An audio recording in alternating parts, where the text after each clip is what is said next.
him back, and you could trade him to that team, or you could tell that team here. Now you have his contract for nothing, which is what happened with the Yankees with Canseco. Right. So once a claim is put in, you can't trade him anywhere else. That's it. Right. So as long as the Yankees are in first place, they'll always be the last guy to claim. Tell me. So the chances unless the contract is so prohibitive with the Red Sox, as they're ahead of the Yankees. Actually, they're behind them. They could block. They could block it. But they could also get stuck with the pitcher. But the way their pitching is, they need pitching too. Right. So it behooves the Yankees to lose 3 out of 4 this weekend. But and Toronto would never say, this is a salary dump. Right. They'd want, yeah, they'd want something for it. Right. They're allowed to do that one time. Yes. Talk trade. Yeah. If they recall him, then they recall. If they ever put him back on, then they can't recall him. That's it. So it's only one time. Right. Right. You can't work yourself through. No. Major League Baseball. No. You look pretty, Kenny. Thanks, Mikey. Yes, I can turn my head. All right, so this is Damon being hot and everything. Yeah, can you cough? I really do look good for me, let's be honest. That's a nice tie. What? Your agent is an unbelievable piece of work. Yeah, work would be one word. All right. Just the one. Good evening, ladies and gentlemen, and welcome to Yankee Stadium. Tonight, the New York Yankees are proud to welcome the greatest heavyweight boxing champion of all time to Yankee Stadium. His greatest triumph lies in his legacy as a champion, leader, humanitarian, and artist. Over 40 years, after beginning a career that would include an Olympic gold medal, 56 wins, 37 by knockout, and a victory over Ken Norton in the original Yankee Stadium in 1976, he remains a well-respected figure, known and loved throughout the world. Ladies and gentlemen, please direct your attention to the warning track area in center field, and welcome three-time world heavyweight champion, Muhammad Ali.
Now please direct your attention to the area behind home plate. Joining Muhammad Ali is Joseph Chinque, the president of the American Academy of Hospitality Sciences. Tonight, the American Academy of Hospitality Sciences is here to bestow two prestigious awards at Yankee Stadium. The hospitality capital of sports worldwide. The first award, the 2009 5-Star Diamond Award, is being presented to Legends Hospitality Management for outstanding quality, service, and hospitality. Here to accept the award on behalf of Legends Hospitality Management, please welcome Mr. Randy Levine, President of the New York Yankees and member of the Board of Directors of Legend Hospitality Management. Mr. Lon Trost, Chief Operating Officer of the New York Yankees and member of the Board of Directors of Legends Hospitality Management. Mr. Jerry Cardinal, member of the Board of Directors of Legends Hospitality Management. Marty Greenspun, President of Legends Hospitality Management. And Michael Phillips, Senior Vice President of Legends Hospitality here at Yankee Stadium.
The second award is being presented to Yankee Stadium, the only stadium that will receive this award. And it's the first time in history that a stadium has been given this prestigious honor for its excellence in hospitality. The award reads,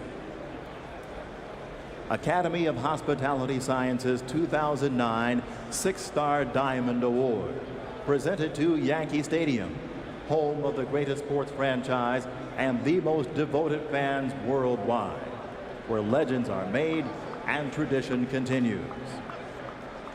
Here to accept the award on behalf of the Steinbrenner family and the New York Yankees organization is Managing General Partner of the New York Yankees, Hal Steinbrenner, and the captain of the New York Yankees, number 2, Derek Jeter.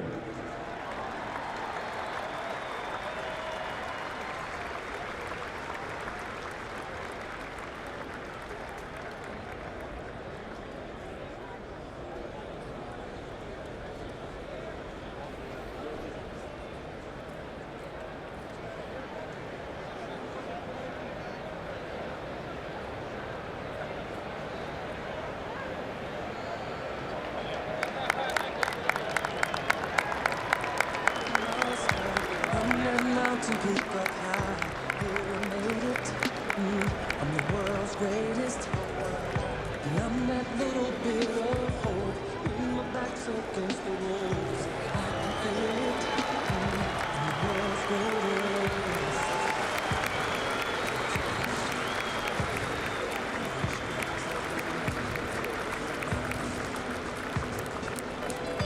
I am a giant, I am an eagle, oh, I am a lion, down in the jungle. Thank you, American Academy of Hospitality Sciences, for recognizing the New York Yankees and Legends Hospitality Management with these prestigious awards. And thank you, Muhammad Ali, for being here tonight to help bestow these awards. Come and start up in the sky. Come that mountain peak up high.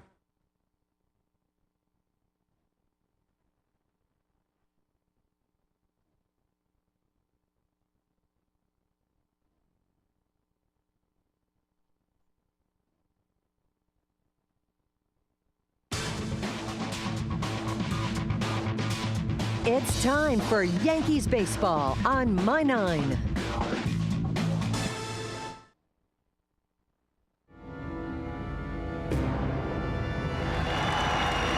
Jason May with a game-time home run. See ya, Red Sox win 5-4. And a long night and day at Yankee Stadium is over. Line drive, Randy Youkilis, that's going to do it. It is almost inconceivable that a Yankee team as good as this one could lose 8 straight games without a win against the Red Sox.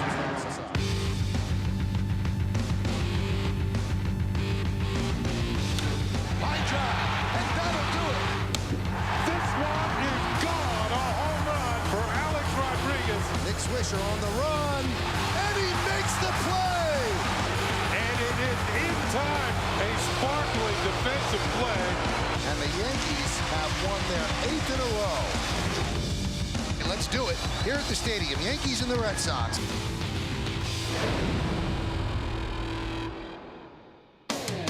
Oh, yes, the rivalry continues, and it's even better when it's a battle for first place. The flags say it all. In the American League East, the Yankees are 2.5 games ahead of the Red Sox and 5.5 ahead of the Tampa Bay Rays. As today, My Nine presents New York Yankees baseball. It's the New York Yankees against the Boston Red Sox in the first of 4 from Yankee Stadium in the Bronx, New York. Hi, everybody, and welcome to Yankees baseball, along with Paul O'Neill and Ken Singleton.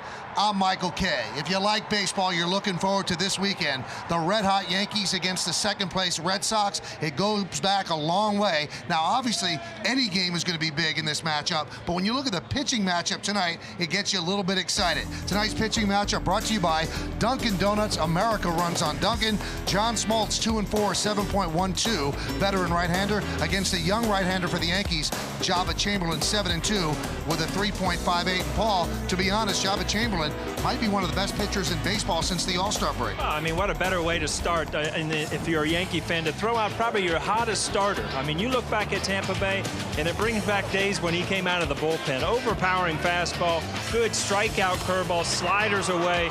This is what people expect when they heard about Java Chamberlain when he was coming from the minor leagues. They saw it last night for the first time as a starter. Well, last 3 starts, he's been outstanding. 3-0, a minuscule ERA of 0.83. He's given up just 8 walks, 19 strikeouts in 21 2/3 innings. And look what they're hitting against him. Just 114 since the All-Star break. Well, the Yankees will be looking to give him some offensive support against the veteran Smoltz. Johnny Damon is red hot. He comes into this series one of the hottest hitters in baseball. Ken Singleton will tell you how hot he is next on My Nine.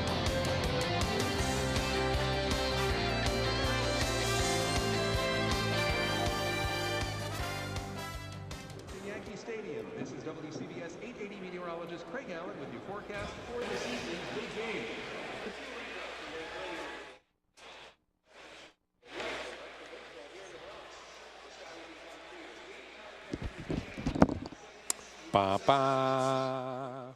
Tomorrow too, but what about the weekend? Well, for the rest of that forecast, as soon as you leave the stadium, remember to tune your radio dial to 880 AM WCBS for all the latest news, traffic, sports, and my forecasts. Enjoy the game. Let's go, Yankees. Ladies and gentlemen, your umpires for tonight's game. At home plate, the Blue Chief, Darryl Cousins. At first base, Chad Fairchild. At second base, Jim Joyce. And the umpire at third base is Bill Miller.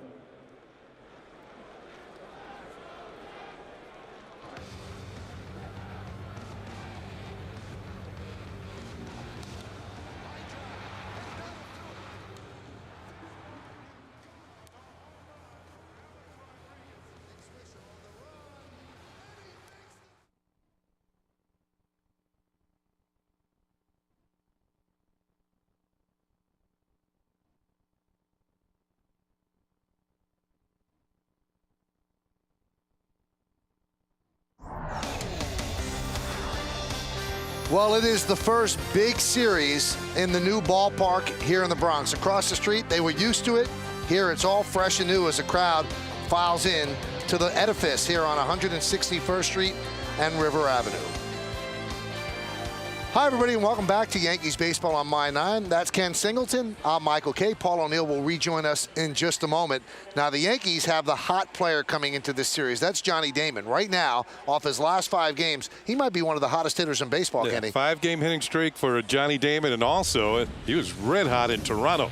Take a look at the action from last night. Well, in Toronto, he actually had 3 hits in last night's game, including a home run in the 9th inning, capped off the scoring for the Yankees. He had 4 runs batted in 2 nights and 2 home runs against the Toronto Blue Jays. Now he's going to bring that act south to the Bronx.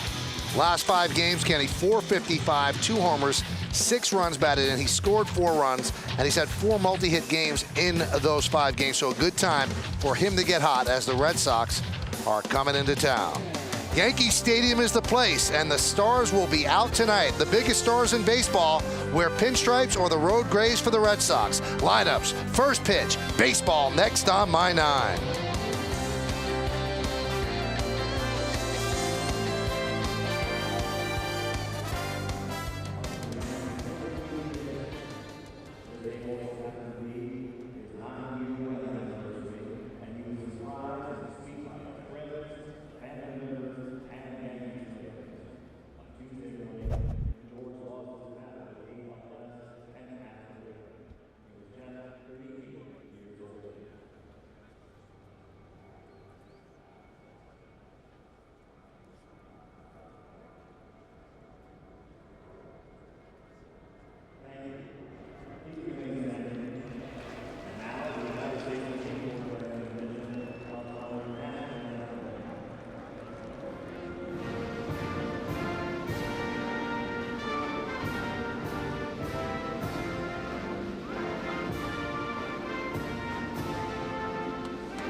New York Yankees Baseball on My 9 is brought to you in part by Toyota, a smart way to keep moving forward.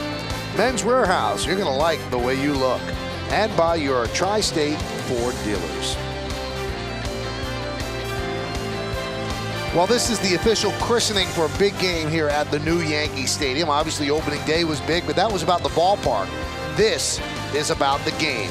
The Yankees against the Red Sox, a rivalry that goes back through the decades and through the centuries as well. And this should be fun as the Yankees come in with a 2.5-game lead over the Red Sox. Jabba Chamberlain has taken the mound. And let's take a look at the Red Sox starting lineup, which is brought to you by HSBC. It's a little bit different than what you're used to. Jason Bay's out with an injury, and Rocco Baldelli's on the DL. Jacoby Ellsbury's in center field. He'll lead off. Batting second and playing second, Dustin Pedroia. The newly acquired Victor Martinez will catch today and bat third. Cleaning up and playing left field for only the 19th time in his career, Kevin Youkilis cleans up. David Ortiz will DH. He's going to bat fifth. Good numbers this season against the Yankees. Doesn't have good numbers overall, though. J.D. Drew's in right field. He'll bat sixth. Batting seventh and playing third base, the veteran Mike Lowell. Casey Kochman will be at first. He's going to bat eighth, and batting ninth and playing shortstop is Jed Lowry. There is Jabba on the mound, 23-year-old right-hander. This will be his 21st start of the season. He's got a good record, 7-2, 3.58. You can see less than a hit per inning. Opponents are hitting just .254 against Jabba. Let's take a look at the New York Yankees pitchers scouting report brought to you by Honda. Visit your local Honda dealer today. Well, he's picking up the pace lately. Jaba's been working at a faster pace, attacking the hitters. He's been going deeper into ball games. His last 3 starts, he's gone at least into the 7th inning. And while this is his 21st start, in his first 20 starts, the Yankees are 14-6 in the games that he has started. So he has kept them in ball games, although he's gotten some no decisions. Let's take a look at the defense behind Jaba Chamberlain. In the outfield, it's Damon, Cabrera, and Swisher. That's left to right. In the infield, A-Rod, Jeter, Cano, and Teixeira. That's third to first. Teixeira's having a Gold Glove level first base season. Posada behind the plate, and Chamberlain is on the mound. Red Sox at 62-44. The Yankees at 65-42. That adds up to a 2.5 game lead for the Yankees. Huge crowd here at the stadium on a lovely Thursday evening. And Jacoby Ellsbury, want to keep him off base. 48 stolen bases, second only to Carl Crawford. Ellsbury is ready. Jaba is ready. Let's do it here in the Bronx as the right-hander deals a strike, and we are underway. Jaba is bringing the heat of late, that is for sure. Since the All-Star break, one of the best pitchers in the game. And the 0-1. It's outside. Career against the Red Sox, 2-1, 3.49. That's 4 starts and 4 relief appearances for Chamberlain. The 1-1. Ground ball to second. Cano is right there. And there's one away. Let's take a look at the umpires tonight. The men in black. Darryl Cousins behind the plate. Chad Fairchild is at first. Jim Joyce at second. And Bill Miller is over at third. Well, Paul, you think it could be interesting with Darryl Cousins behind the plate tonight. He's been known to be, what do you think, a hitter's umpire? In my day, I felt like Darryl Cousins called the ball on the plate only, more than any other umpire in the American League at the time. And the pitch to Pedroia is inside at 1-0. Red Sox just lost 2 to Tampa Bay. The Yankees just took 2 from Toronto. Now for the Yankees, they went 5-4 on a 10-day, 9-game road trip. And they started the road trip 2.5 games ahead, and they end the road trip 2.5 games ahead. So they shaved 9 more games off their schedule, 10 more days off the calendar. That one is drilled to left field. Johnny Damon giving chase. He can't get there. It's one hop up against the wall. Damon will play it out there on the warning track as Pedroia picks up a 1-out double. Pedroia has always been a good high fastball hitter, and when the count is 2-0, you can just about look for it. This one's about middle, belt high, middle of the plate, and he's not going to miss it. Little guy swings hard. You know, it's funny you said little guy too, because we were out on the field and my son was down there, and you know, you're watching a lot of these guys stretch, and you know, some of them actually look like football players, basketball, big guys. Pedroia is not a big guy, but I mean, he does what Derek Jeter does. He scores runs, he hits doubles, and you know, it won't take him long to have that uniform dirty, and that's how he helps his team. That's his 32nd double of the year. Here's the newest Red Sox, acquired at the non-waiver trade deadline. Victor Martinez, big-time acquisition, switch hitter. He can play first. He's catching tonight. He can also DH. And this is his first taste of the rivalry, and sometimes that's a little bit of a shock. David Ortiz said he's not going to really know what he's in for until he steps onto the field and hears the fans. Veritek not catching tonight, the Red Sox captain. And the acquisition of Martinez affected not only Veritek, but Kevin Youkilis and Mike Lowell. They've got a lot of versatile parts now for Terry Francona to work with, and maybe according to the numbers, somebody has to sit. Yeah, injuries take care of that. You already see a couple guys injured on their team. I mean, you talk about versatile players and being able to stick guys in positions. I mean, it's not your natural position, but you can get through big games with guys in positions they usually don't play. Tonight's closed captioning brought to you by your local Lexus dealers. Runners on base. Of late, Jaba has shut down the opposition. 0 for 17 with runners on base, but a big chore here with Victor Martinez at the plate. Martinez, when he was notified that he was traded from the Indians, broke into tears. He had come up through that system and he was a part of the community, but the Indians owner came out today and said that he's losing $16 million this year And the trades of Cliff Lee and Victor Martinez were necessary. The 2-1. Outside, now 3-1. Do you think the fans in Cleveland feel any better about that? Isn't it terrible? Because that's what they think about it. You know, if your team gives up and you start getting rid of it, and he's a likable player. He's a guy that was, you know, a mainstay there. Was a great hitter. I mean, what a great pickup to bring in a switch hitter, stick him in the middle of the lineup. But you're right, Cleveland right now. You're looking at. I mean, what is the future? The future is who knows, because you're getting rid of the guys that you're used to coming and seeing in the ballpark play. 3-1, and he walks Victor Martinez. And that puts runners on first and second with 1 out, and the dangerous Kevin Youkilis. Looks like that intentional walk right there, Kenny. Joe Girardi after the mound real quick here. Now this is more of a pump-up sort of session than a strategic session, because otherwise Dave Island would come out if it was a mechanical thing, but he wants to settle down Jabba.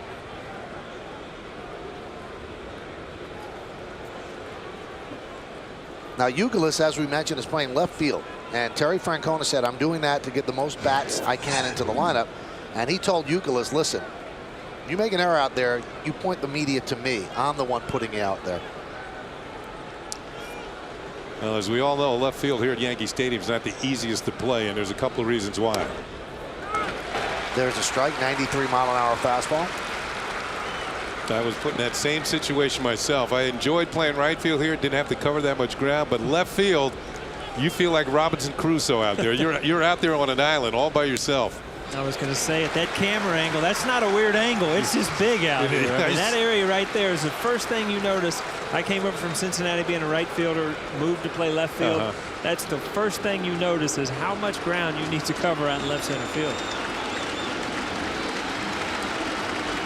The 0-2 popped up left field. Damon makes the play. Pedroia just draws the throw, and they're 2 away. New York Yankees baseball is broadcast in Spanish. It's available by hitting the SAP button on your television. SAP is brought to you by Toyota, a smart way to keep moving forward. You hear the boos for David Ortiz. Now, since the last time the Yankees saw Ortiz, it has been revealed that he was on the infamous list of 104 players that failed the baseline testing back in 2004. And he is greeted thusly by the Yankee fans, and kind of no different than how the Red Sox fans treated A-Rod when he first appeared, and Jason Giambi. Exactly. You know, the situation with this revealing of names and the way they have been revealed, you know, going back to spring training when A-Rod's name was mentioned, I had a feeling that it was going to get like this, Michael, that it'd be drips and drabs, and this list is being used as a weapon now by someone who feels they have to reveal names one at a time. I am so much in favor of getting this over with and just get all the names out there. Right out here on the big screen. Well, whatever. You know, just publish all the names. Get it over with. Because what you're doing is you're ripping the scab off the wound every 2 or 3 months with another name. And if it keeps going like this, it's not good for the game at all. Just let everybody reveal all the names, let the people know who they are, and let's move on. Count 1-1 on Ortiz. High fly ball, right field. Into the corner is Swisher, and he'll make the play in foul territory for the final out of the first. No runs, a hit, and no errors, and 2 men left on base. Red Sox don't score. The New York Yankees coming to bat.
Well, the Red Sox threaten but don't score against Chamberlain in the top of the first. Now John Smoltz will take his turn against the Yankees here in the bottom of the inning. The New York Yankees starting lineup is brought to you by Amstel Light, one damn good beer. The veteran Smoltz will face this Yankee lineup. Derek Jeter, the shortstop, and the captain leads off.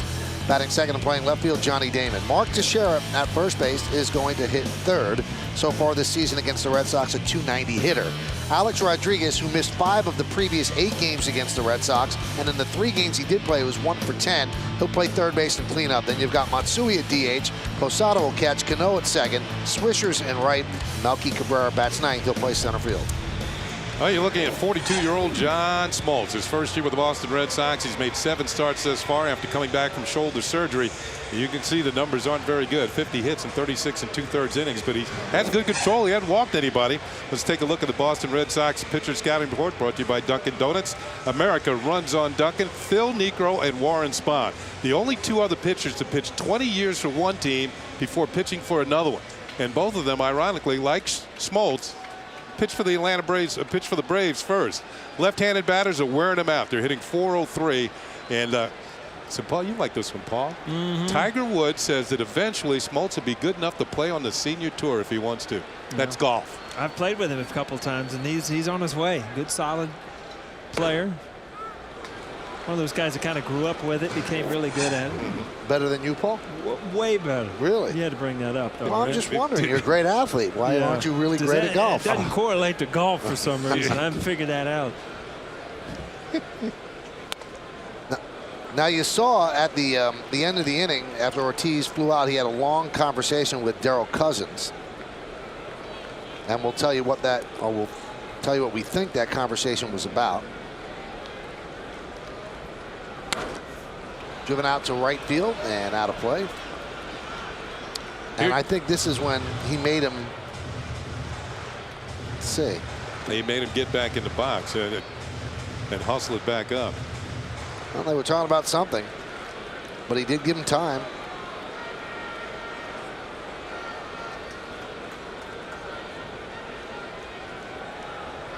And the 1-2. Breaking ball is upstairs. Now, talking to Terry Francona today, he said that Smoltz is better than his numbers would indicate. Said he's got a good fastball. He's healthy. His slider is biting, but he's not getting into great pitch counts. And sometimes the fastball is not where he wants it to be, and he gets hurt on it. 2-2. Fouled away. Aren't good managers real good at telling you that, huh? Just keeping their players pumped up. You know, I don't think he's going to say the guy stinks. This guy's horrible. He hadn't really helped us. I really think that Smoltz is to the point in his career where he knows what he should be doing. It's just a matter of getting it done. Now, got to remember he's coming back from shoulder surgery, and that might take a while to get back into the groove. Punched out towards second base. Pedroia gets the hustling Jeter. Hustling down the line. So Jeter made it close. Well, how good is Smoltz? Well, he's going to the Hall of Fame. He won the Cy Young Award in '96 at 24-8. 15 postseason wins, which is the best all time. He's the only major league pitcher with 200 or more wins and 150 or more saves. And he's 16th on the all-time strikeout list. Yeah, he is going to join Glavine and Mannix in the Hall of Fame one day.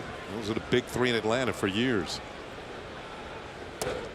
That's why they were making all those division title runs in the National League East. You know, you mentioned that big 3, and I played in Cincinnati, so I would go in there and you'd face that big 3 a lot, and no doubt what guy had the best stuff out of those big 3 was John Smoltz. I mean, he was a strikeout pitcher, dominating slider, curveball, fastball, where the other guys, relied on tricking you and throwing good strikes and great control. But Smoltz, stuff-wise, is as good as anybody in baseball. Now, Paul, I got a question for you. Because all those 3 guys gave you a different look over a 3-day period if you faced all of them, how tough was that to deal with? You'd go in there and you'd hope maybe you'd miss one of them. But you'd go in there for a 3-game series, get all 3 of them, and just battle and come out, 1 for 12, 2 for 12, 2 for 13. It's just like, come on, nothing's easy. You couldn't even mix in a walk? No, because they all had great control. That was the one thing. You couldn't go take a bunch of pitches, because if you didn't hit strike 1 against these guys in the old days, it kept getting wider and wider and wider, and that was the era where, the umpires would give the pitches off the plate, and tough at bats.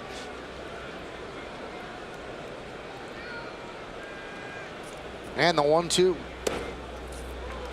2-2.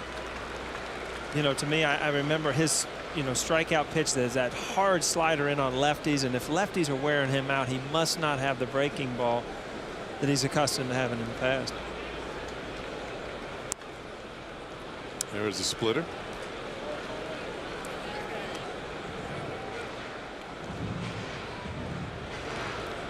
Teixeira's on deck. Damon had a great road trip, 11 for 34. He'd been slumping for a while. The power had gone away, but now he's back up to snuff with 19 home runs, 63 ribbies. And right now he's making Smoltz work here, fouling several pitches off. This is Johnny Damon at his best. This is what made him such a successful leadoff hitter for many years, that he was just a tough out.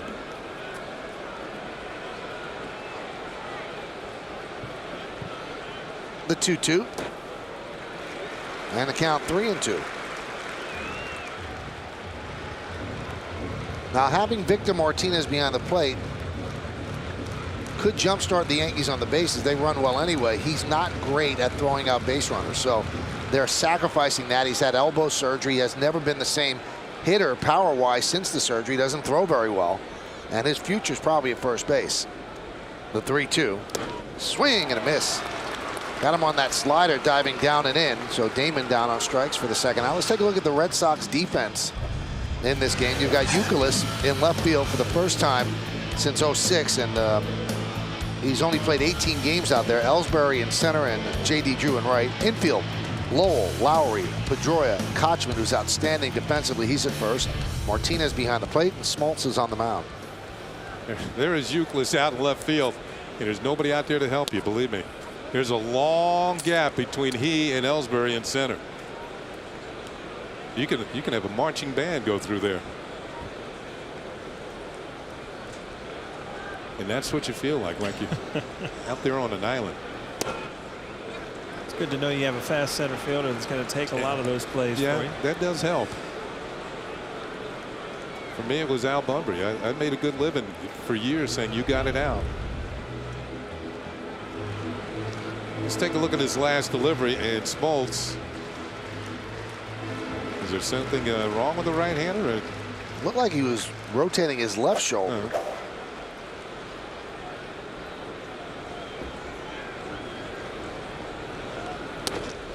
There's a strike.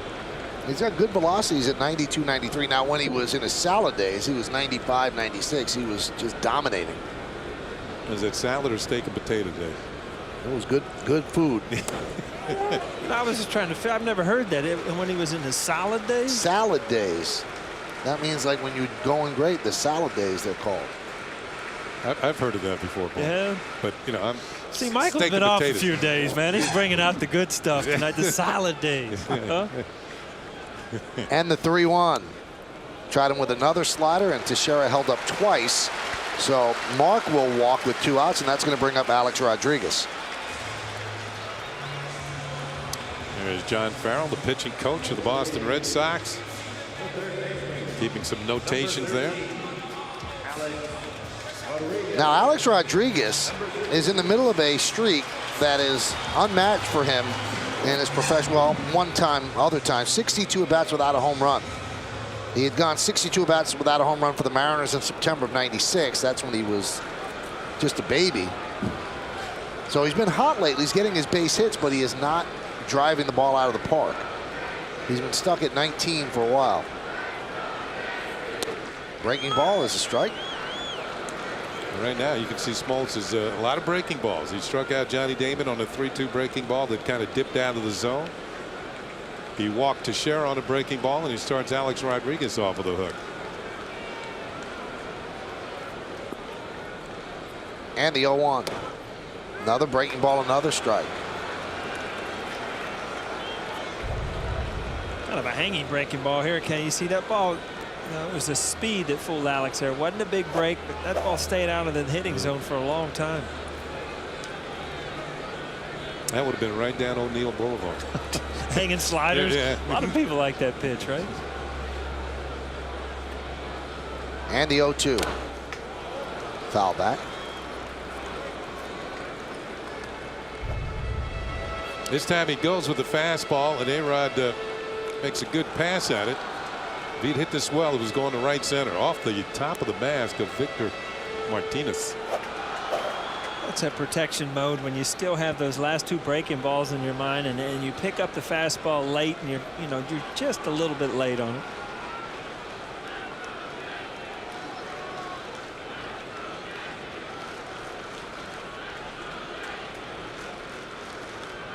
I'd feel worse about that home run drought if he wasn't hitting it all, but he's 13 for his last 38, so he's still getting his hits, scoring some runs, and driving in a few.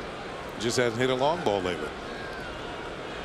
572 lifetime, one away from tying Harmon Killebrew on the all-time home run list. It's the curse of the killer. The 0-2 foul back.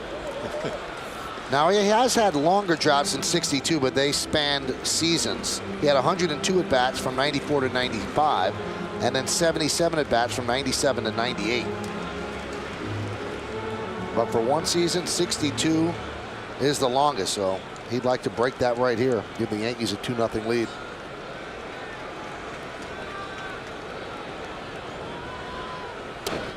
Not that time. 63 at bats in a row as Rodriguez is down looking. In the first, no runs, no hits, no errors, and one man left for the Yankees. We've played one. Yankees and the Red Sox, no score on my 9.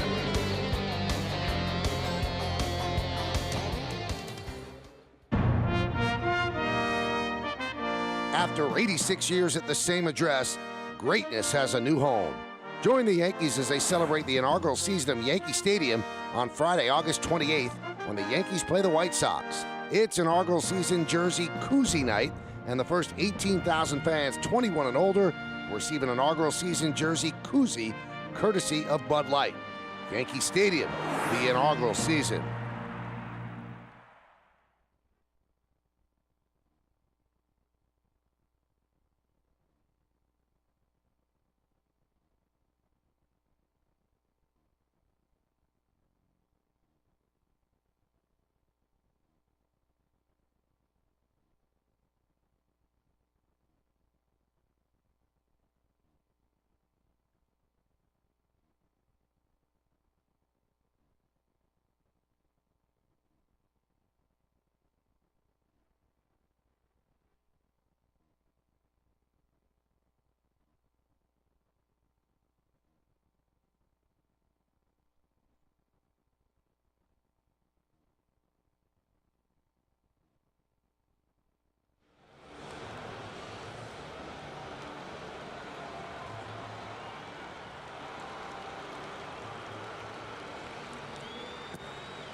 Bruce Willis in the crowd.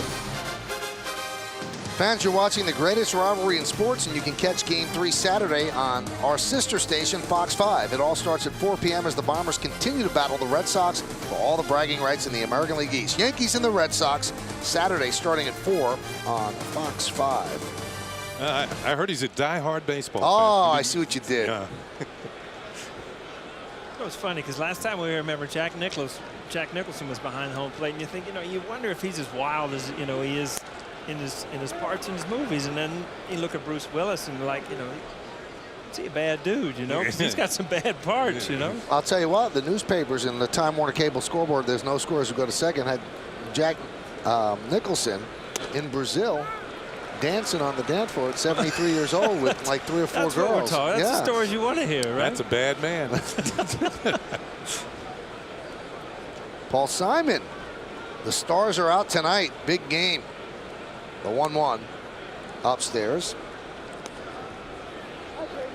J.D. Drew not having a great season. 248 is his numbers. 1-for-6 against Tampa Bay in the 2-game set.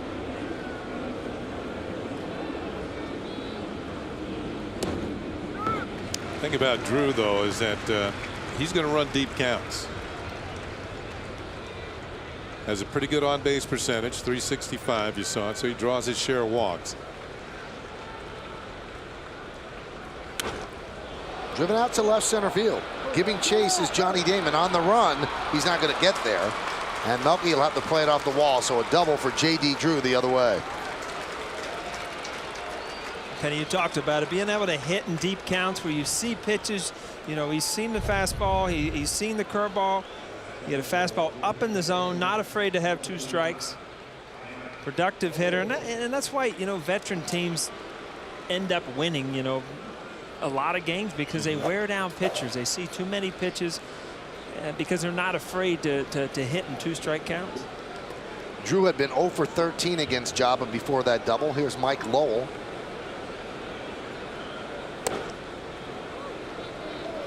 Count 1-0. Now Lowell also is going to be impacted with the acquisition of Victor Martinez, and that's something that Terry Francona is going to have to work at, because when Martinez plays, there's going to be somebody who's used to playing that won't play. If he plays first base, then Youkilis moves to third and Lowell sits. If he plays behind the plate, then Varitek, who's the captain of the team, he sits. And if he DHs, then David Ortiz has to sit. And barring injury, somebody who's used to playing all the time will not be playing. You almost get the feeling like, you know, the Red Sox organization thinking that, you know, Varitek might be a better player with a couple days off a week, or, you know, will Ortiz get back to his form with a couple days off a week? And these are the things that, you know, as an organization that's looking to play in the postseason, you know, you got to answer these things. Well, one reason why you see Luke Youkilis out in left field tonight is because Jason Bay is injured, and he's not able to play. Told you this number in the first inning. You see when runners are on base lately, Jabba shuts him down 0 for 19. There's Bay, re-injured his hamstring yesterday. And there's a chance that Bay could miss all 4 games. Definitely the first 2.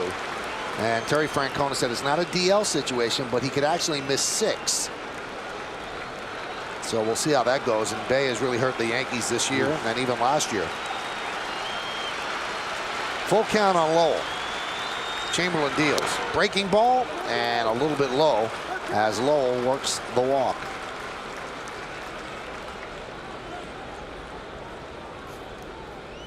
Oh.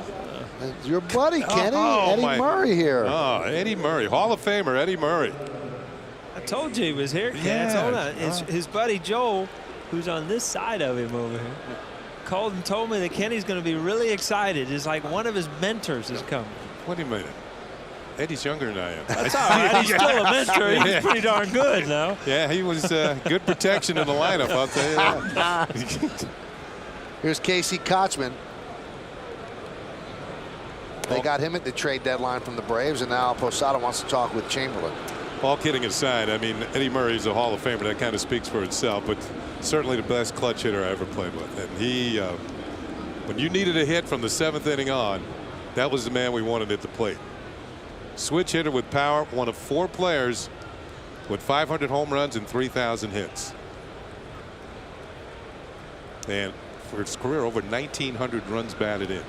That's driving in some runs. That's a lot of ribbies. That's a lot of runs batted in. There's a strike.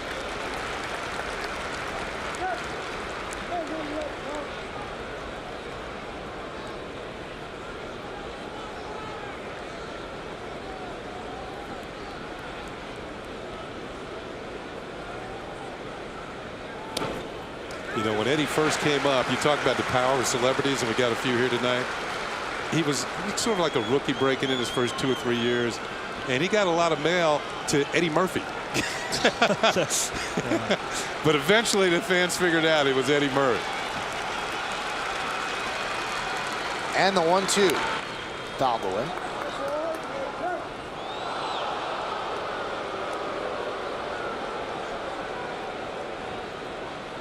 Red Sox actually had made a trade for Adam LaRoche. And then when they got Victor Martinez, they traded LaRoche in the Kochman deal because they felt that Kochman was better suited to play a backup role than LaRoche was. Kochman, the superior defensive player at first base. Excellent. Been in some trades. I mean, he was in Anaheim. Yeah. When he was in the Teixeira trade. Teixeira trade, and then he ends up getting traded. The next thing, now they're on the same field. High fly ball, center field. Melky's there. Tagging is Drew, and he just draws the throw. And there's one away. Yankee fans, here's your chance to take on Russ. Brought to you by Toyota. Which series would be more exciting to watch? A Yankees-Red Sox ALCS or the Yankees versus Joe Torre's Dodgers in the World Series? Ooh. What do you think? Go to my9tv.com to blog or email us a video with your thoughts. It's Take on Russ, brought to you by Toyota, a smart way to keep moving forward. What do you vote for here, Michael? Wow. I think the Yankees and the Red Sox would be more exciting, and I think the Torre thing would probably be more of a storyline. But the Torre thing, you're in the World Series, so it means more, right? True, but you're in the World Series. The other one, you have to win that one to get into the World Series. Or you get booed out of New York, right? Because you can't lose to Boston and not get to the series. I don't think you could lose to Torre either. Check swing, did he go? Yes, he did. So Lowry could not hold up. That's like asking, do you like apple pie or cherry pie? You like them both. Yeah. There's a check swing, and Lowry did not check enough for the likes of Darryl Cousin, home plate umpire. Didn't ask for help. He called it himself. And the pitch. Strike three. Lowry down looking, a 96-mile-an-hour fastball from Chamberlain. Nice rally by Jabba to get these next two outs after the double and the walk. That was a borderline high strike just along the letters Boston. It had the corner. It was just a matter of whether it was high enough or too high. Nah, that's a strike. Yep. This is where you start to see Jabba learn as a pitcher. I mean, first inning he got out of it, but you know, he was throwing 91, 92. All of a sudden you get in a pressure situation, 96. And as a hitter, that, you know, when you're not used to seeing that 96 every pitch, you know, you lock up. And good way for pitchers to learn how to strike out guys in big situations. Here's Ellsbury. Count 1-0. Ellsbury's been one of the hotter hitters for the Red Sox of late.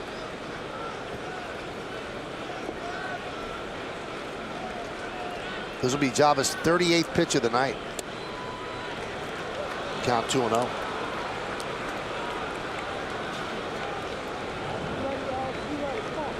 Jabba was originally scheduled to pitch against Toronto, but they rejiggered the rotation, and Sergio Mitre started yesterday. Jabba starting today. And now he's one pitch away from loading the bases. But knowing that they were going to do that, they gave Jabba an extra bullpen session. It wasn't a long one, but just enough to stretch out his arm a bit coming into this start tonight against Boston.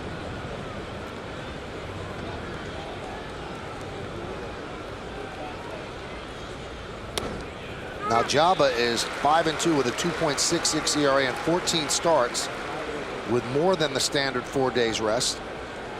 And with the standard rest, he's 5-1 with a 4.01 ERA. 3-1. Count is full at 3-2. Going with the breaking ball here, Kenny. You going with the tricks? I thought that last one had a little cut on it, and that's why Ellsbury pulled it foul. Yankee fans trying to rally behind Jabba here, pick up this final out. Jabba wants that strikeout. He hears the crowd. He usually goes through that breaking ball. Runners will go. 2 outs, 3-2 count. And the pitch. Strike three. He got him. He went with the breaking ball and laid it right in there. So Jabba with some big pitching, first and second, nobody out. Fly ball to center, strikeout of Lowry, and a strikeout of Ellsbury as the Red Sox strand 2, and Jabba is feeling it as we go to the bottom of the second.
Jeff Hardy proved that dreams come true by winning the World Championship title. Now, who's next? Find out as My 9 presents the most action-packed night on television from the Nassau Coliseum. WWE SmackDown tomorrow night starting at 8 on My 9.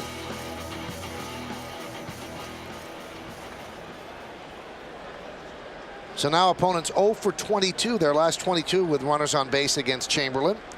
And here is Matsui against Smoltz.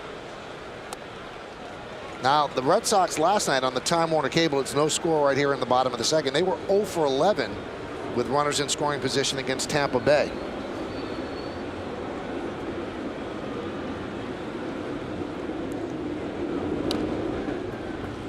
Count 1-1.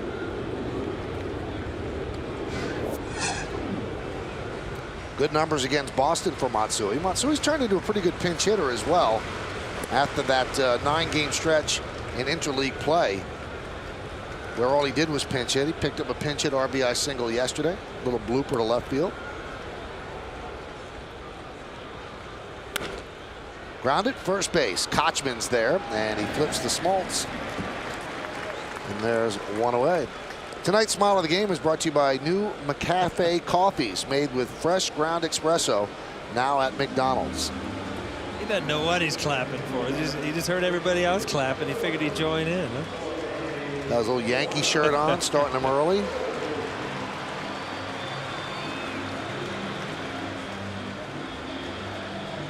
Here's Posada. Picture you with a couple of those in your lap, Mike. Huh? Kids? Yeah.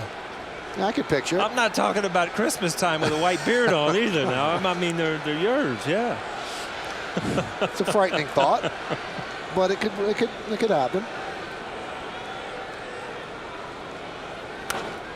Posada pops it up, and it's out of play. He did not have a good road trip, Jorge. 4 for 27, and 2 for his last 20.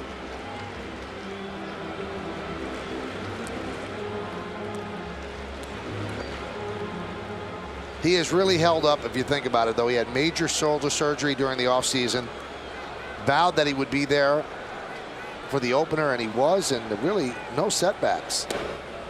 There's a strike. You look at guys that have had long careers, and especially guys that throw as hard as Smoltz. I mean, it's you look at mechanics, because even when they go through the times, I mean, they know how to protect their arm. They don't overthrow. Some of the guys that you see early in their career with great stuff, all of a sudden, Smoltz, I mean, it's a pretty simple windup. It's kind of an old school, back over the head. And see how you see him work right there? Moves him off the plate, tries to hit the outside corner. And if he misses, it's going to be outside. Here's that old school windup that we're talking about, back over the head, looks down, then picks up the target and delivers the pitch. Do you ever remember hitting off guys that kind of look away when they're throwing the ball? And you know, as a hitter, you're like, you know, you might want to pick up a target here real soon. You know, do you know where this thing's going? Smoltz has always been a control pitcher. Nolan Ryan used to stare down at the rubber when he started his windup, and he says, "I hope you know where it's going, Nolan." That's right before he released it and started grunting. Oh my goodness.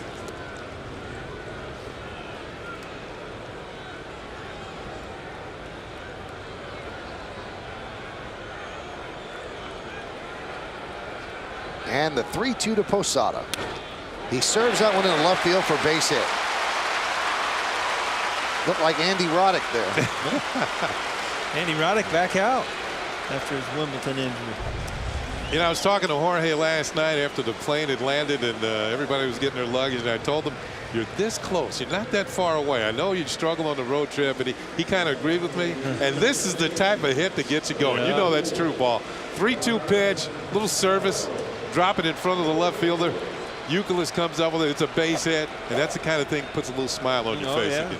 Things are getting a little more positive now. All of a sudden in your mind, you're like, you know, I have put together some good at-bats. And until you get some kind of result, when you're going through a little slump, I tell you what, it's hard to tell yourself that things are right around the corner.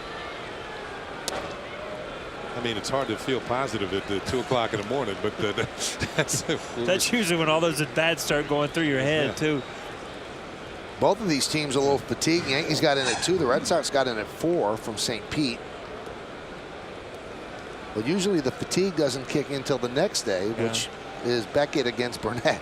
That's when you usually figure out it's August. They call it the dog days for a reason. Road trips, you get in at 3 or 4 in the morning. What are good memories, Michael? Walking off the plane at 4, looking at you. You enjoyed that, didn't you? After a little nap, hair sticking up, 4 in the morning. And if you had made it out on the road trip, you were really pleasant. Just one out. That's right. Had to hurry home to take the kids to school. I didn't. Yeah. Well.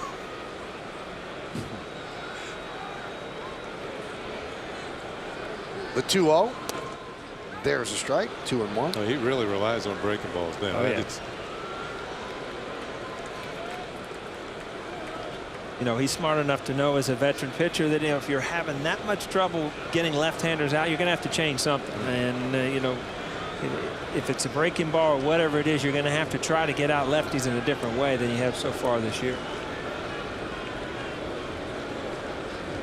Let's try the fastball too, see if that works. Foul back.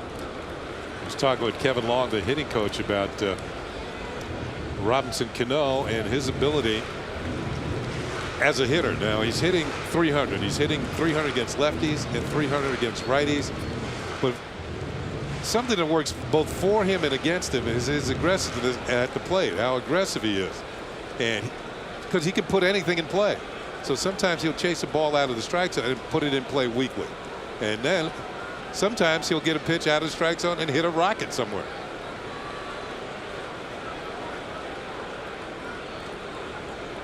Two. And the count full at 3-2. You see a lot of hitters, and you see they're hitting 300, and you think, man, they're having a great year. And when you watch Robbie every single day, and he's hitting 300, you're like, it's okay, because you expect with his swing. I mean, he could hit 320, 330. I mean, he's that good of a hitter. And plus, you toss in his defense this year. He's having a heck of a season.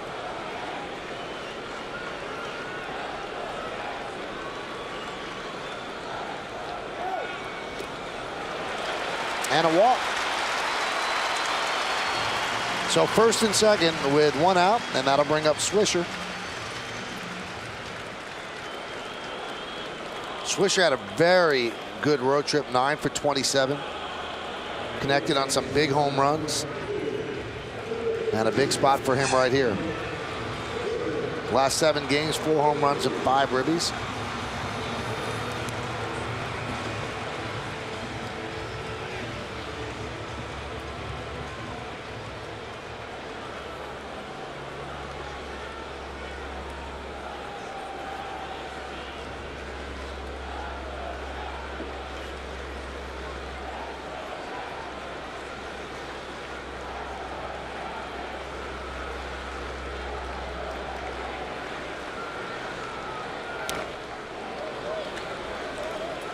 Count 0-1. Yeah, Swisher had 4 home runs on this 3-city road trip.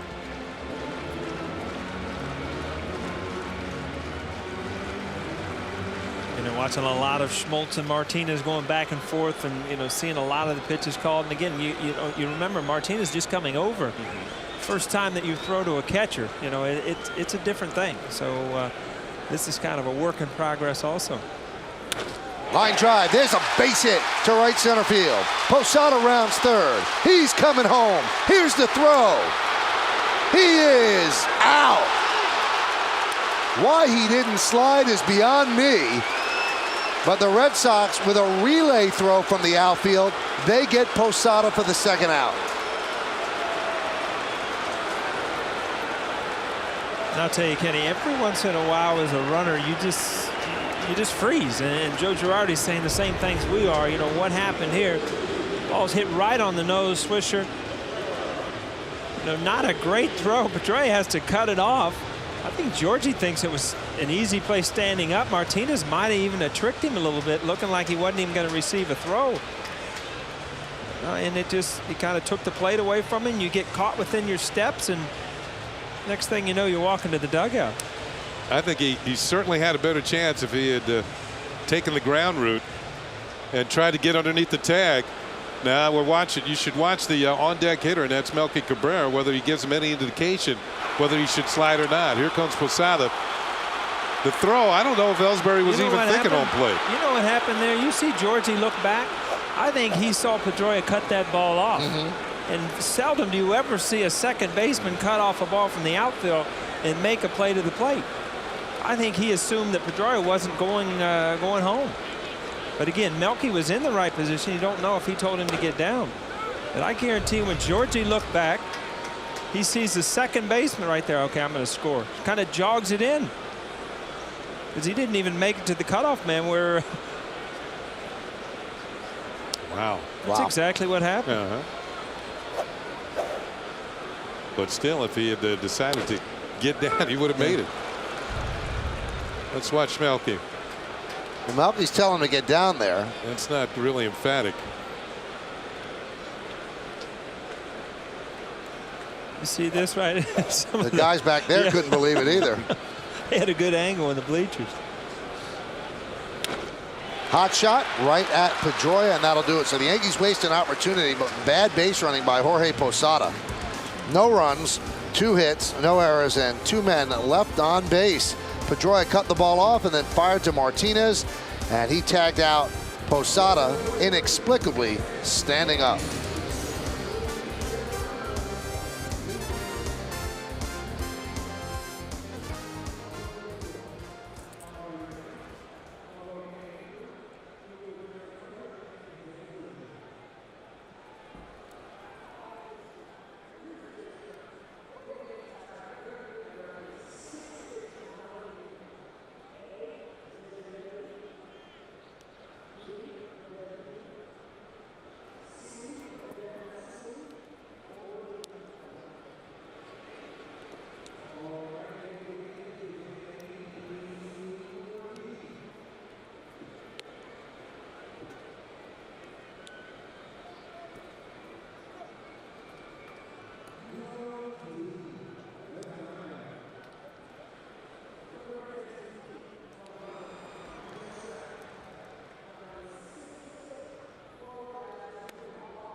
While the Yankees and the Red Sox scoreless, the Yankees should have had at least 1 run, but Posada goes in standing up when a slide would have made him easily safe. And we'll take another look as we move along.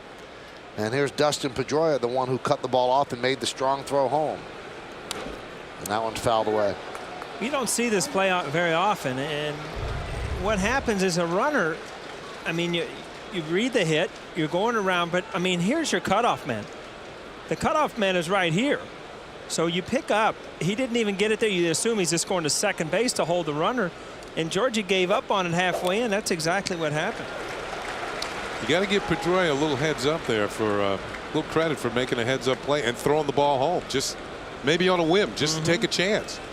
You know, he used to do stuff like that with Robbie Alomar. He'd throw behind runners and things that you weren't accustomed to seeing second basemen do. And it just, you know, smart heads up play. We saw Robbie up at the Rogers Center this past week. Oh, they had a they brought back what the couple championship teams or something. And it's just a lot of former players. And great second baseman. High fly ball deep to right. Swisher back on the track at the wall. He leaps. It's gone. A home run for Dustin Pedroia, and the Red Sox lead 1-0.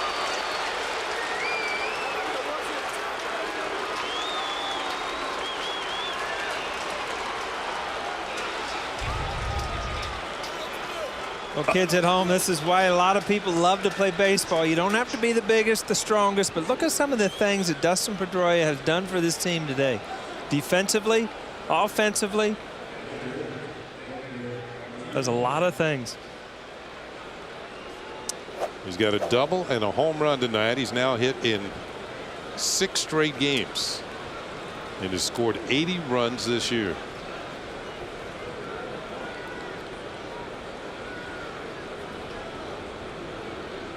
Here's Victor Martinez. And the pitch inside.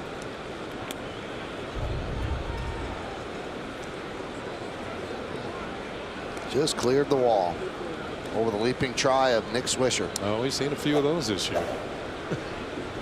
Home runs or leaping tries? Well, just leaping tries and just over the wall. So the reigning MVP has certainly had an impact on this game, as the Red Sox are up 1-0.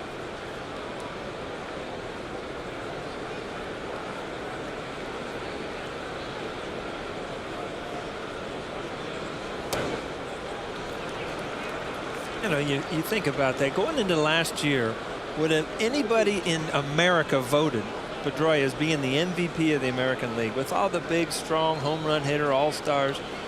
You know, what is it? It's every single day coming out here, playing it hard, doing little things, hitting your home runs, but making your great plays. It's fun to see guys succeed at the game that aren't the, you know, just the standout all-stars sometimes. They turned Martinez loose on 3-0. He fouled the ball off. Maybe good reason. Victor Martinez is 10 for his last 21. So he's stepped into the Boston lineup, and you know, it's obviously he brought his best hitting bats with him from Cleveland.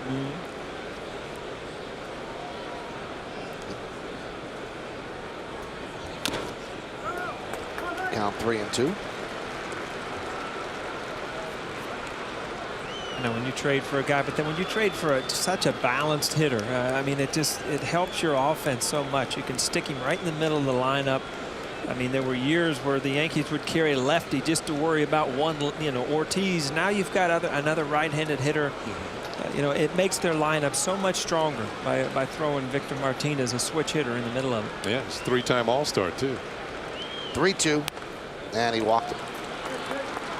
Second walk issued to Victor Martinez. Let's take a look at the out-of-town scoreboard, brought to you by your Mercedes-Benz Tri-State dealers. Cleveland beat Minnesota this afternoon 2-1. Detroit over Baltimore 7-3. The Angels beat the White Sox 9-5, and Texas beat Oakland 6-4. A lot of early games in the American League. Let's look at the National League. Washington over Florida 12-8. I believe Florida was up in that game 7-0. Philadelphia, Cliff Lee wins another one 3-1 over Colorado. The Mets at San Diego at 10:05. Atlanta at the Dodgers 10-10. And Kenny, have you ever seen anybody set up to hit like Euclid does with his hands on the bat? We'll get a look, I'm sure, now, but everybody starts in a position, you get to a hitting position, but to have your hands a foot away from each other, very strange way to start hitting.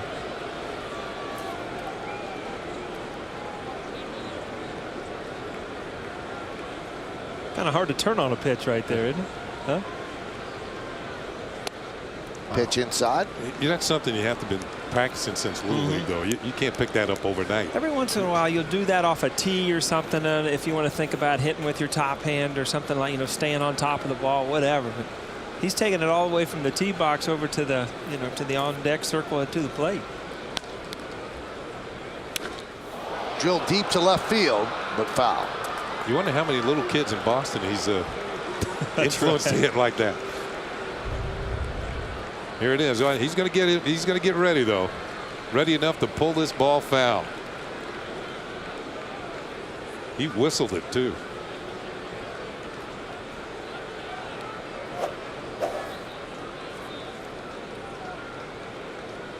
And kids are always influenced by the stars of the day. I mean, how many kids in the 70s would, for no reason, flap their elbow like Joe Morgan? Joe Morgan, yeah, growing up in Cincinnati, boy, everybody did. Everybody in Little League, you'd show up, everybody flapped their elbows, you know.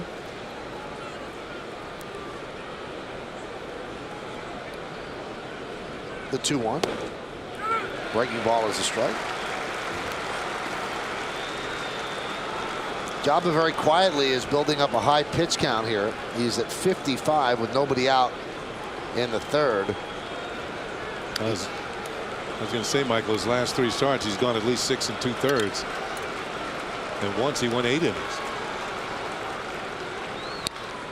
That one's driven down the right field line. Fair ball, it could be trouble. It's a foul ball. Now, Kenny, how many times has this happened as a hitter? When you hit a ball like this, and the only thing that goes through your mind if you're Kevin Youkilis is, why didn't I hit that at home? Because that little pesky pole in Fenway, that would have been a home run. It would have hooked right around it at 300 feet. Yeah. Well, he had the right umpire calling it for him. It's just it's Chad Fairchild, but that was a foul ball.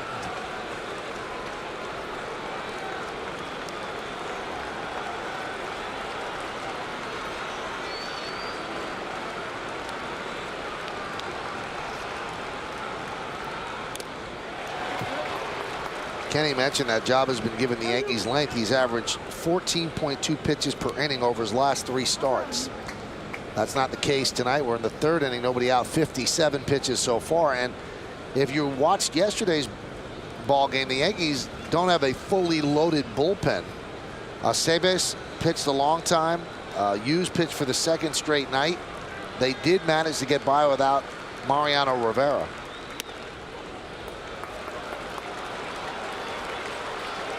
Youkilis was tossing away the bat, but that was just the third ball. I thought he thought it hit him on the elbow or something. And it does happen every once in a while. I've done it. I'm sure you've done it, Kenny. You get messed up on the count. You think that's ball 4. That didn't hit him. Heads up base running by Martinez, not taking off for second. Absolutely. I've seen that happen too. And all of a sudden you're up there with a man off a base. You fool your own base runner. But it's up to the first base coach, so always tell the guy on base what count it is. Grounded foul outside of 3rd. I'll tell you, this is a kind of at bat you realize, this Kevin Youkilis is probably the heart and soul of the Boston Red Sox right now. I mean, he has become their go-to guy offensively. I mean, he's something. And he was a great player. And then when Manny left, I think that more pressure was put on him. Jason Bay obviously has helped. He got off to a great start, but this guy right here, day in and day out, is probably the toughest out in this lineup. And a walk. So Jabba has not been around the plate as much as recently. He has 4 walks so far. And that's going to bring up David Ortiz and bring out Dave Island. And the boos begin again for David Ortiz.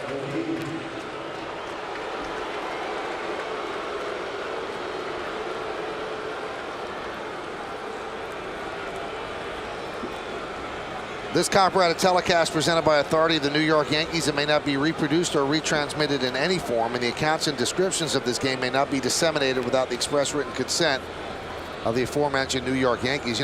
Kenny, you mentioned when Ortiz was up that the list should just come out. Yeah. I thought Joe Girardi really explained it beautifully. He says it's like pulling a Band-Aid off slowly rather than quickly. But it's the players that don't want it out. The Players Association will not let it come out. Well, I believe it's under court seal. Is that one of those names? Ortiz about to bang into a double play. 4-6-3. And that's just what Jabba needed. See, but one of the problems there, Michael, is somebody has those names as we watch Ortiz bang into this double play, and it helps Jabba out that he picks on the first pitch and hits it to Cano, and they quickly turn to double play because Ortiz doesn't run all that well. To Jeter for one. There goes Youkilis. He's out, and now Ortiz is the back end of the double play. But there's somebody who's using this list, to me, as a weapon, just to drift the name out there every so often, whether it's David Ortiz or Sammy Sosa or Alex Rodriguez. And to me, that's not right. That is not right at all. Either keep them all anonymous or don't let any. You understand what I mean? Or let them all out. Well, the fact that one is out is disgraceful because the players were promised anonymity. Yeah. But once one came out, I thought it was unfair that Alex Rodriguez wore the scarlet letter for them all. And now you have the last 2 that leaked out.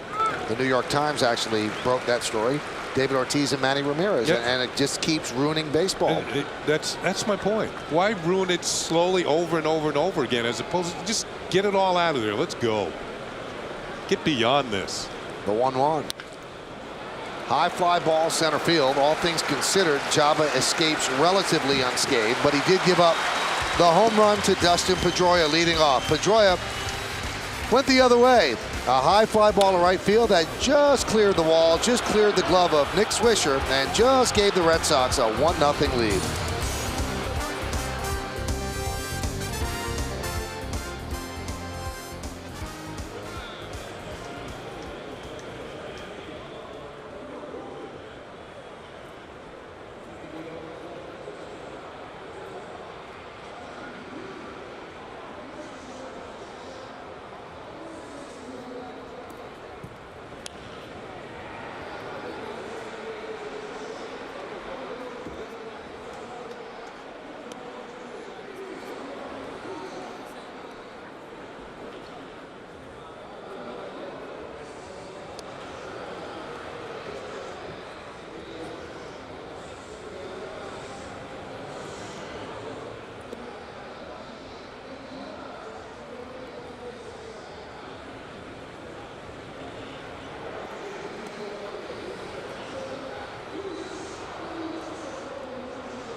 Saturday night, get your first look at the 2009 New York Giants. Straight from the source, from new players to new dreams, the new season starts here. The Giants training camp report premieres Saturday night at 10:30 here on My 9.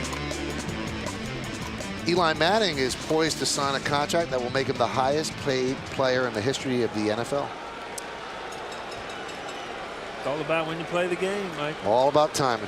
You know what? It's all about they got the money to pay him. Yeah. Here's Derek Jeter, top of the order against John Smoltz. Red Sox lead 1-0.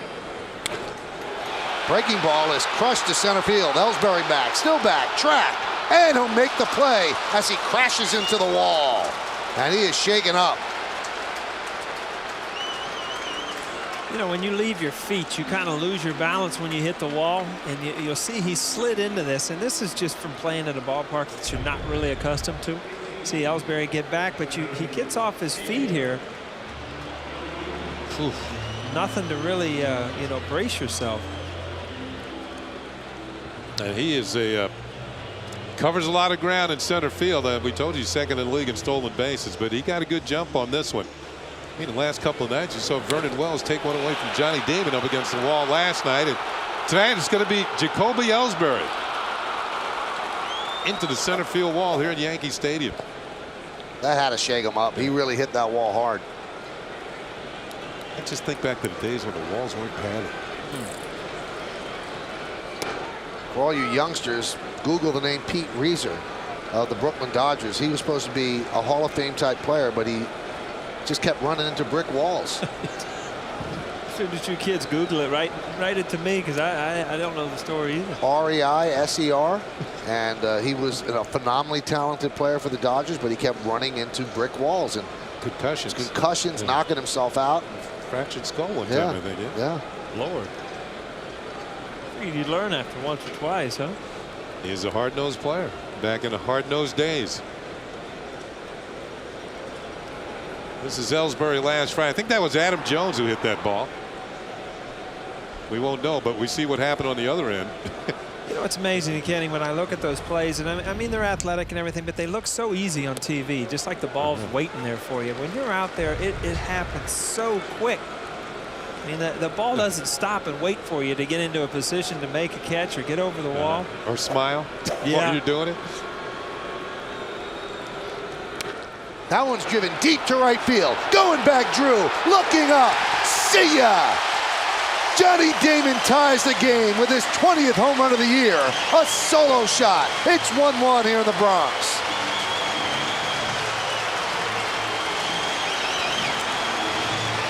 Well, Michael, almost right on cue.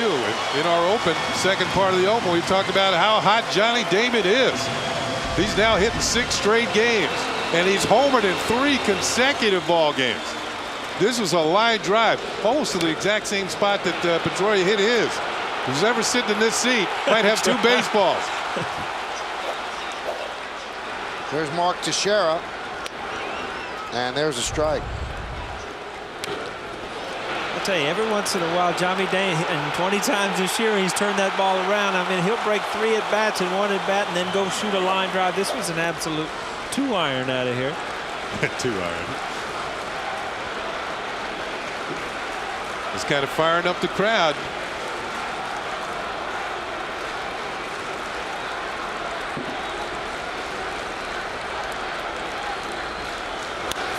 That one's driven out to deep left center field, giving Chase Youkilis on the run, and it's off the wall. Teixeira picks up a double.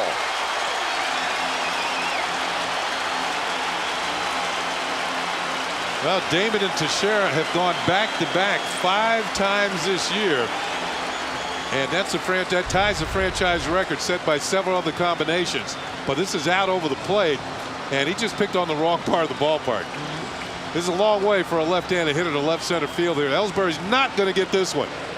Off the wall, a long 2-base hit for Mark Teixeira.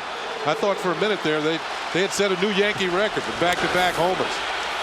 You know, it's funny because I look at Youkilis running out there. He's going to wake up tomorrow and feel like a truck ran over him just because he is. You know, when you're an infielder, you're not used to running sprints after balls and things like that. All of a sudden. Alex hits one deep to left center. That one's in the park, though, as Ellsbury will make the catch. Teixeira played it halfway. He'll head back to second. The Yankees are getting better swings this time through the order. Think of the ball that Jeter hit to center field, then the home run, then the double. A-Rod just missed that one. So the Yankees, second time through the order here, are getting some pretty good swings at John Smoltz. Breaking ball. Remember, he threw him a lot the first time up. The only thing that saved him, that ball was down a little bit. He had to go down and get it. And you can see Youkilis again on his horse. But he's going to leave it up to Ellsbury to make the catch. Watch him go down to get it. He had to go. If it's up a little bit more, this ball is driven instead of such a high fly ball. Here's Matsui. 1-0.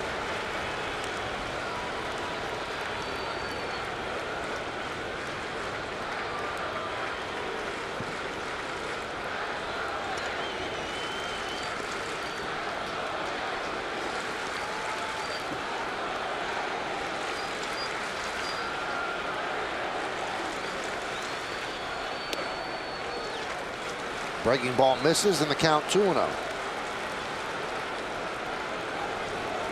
Kenny, you look at it, it's funny because both these pitchers, if you just are watching the pitch counts and some of the balls they're hit, you know, they seem like they're struggling a little bit. But then all of a sudden you look at the scoreboard, you know, it's a 1-1 game.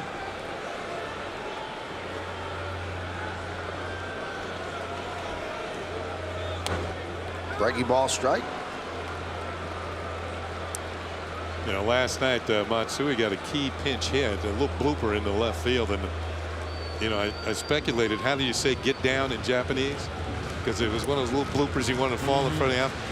I actually asked one of the members of the Japanese press, and they told me it's shitani. That's what he was probably saying as the ball was in the air. Shitani, get down. See, these are the questions you have to answer when Michael's not around. You know, he would have let you know. Yeah, of course he knew it, but he wasn't there last night. I couldn't.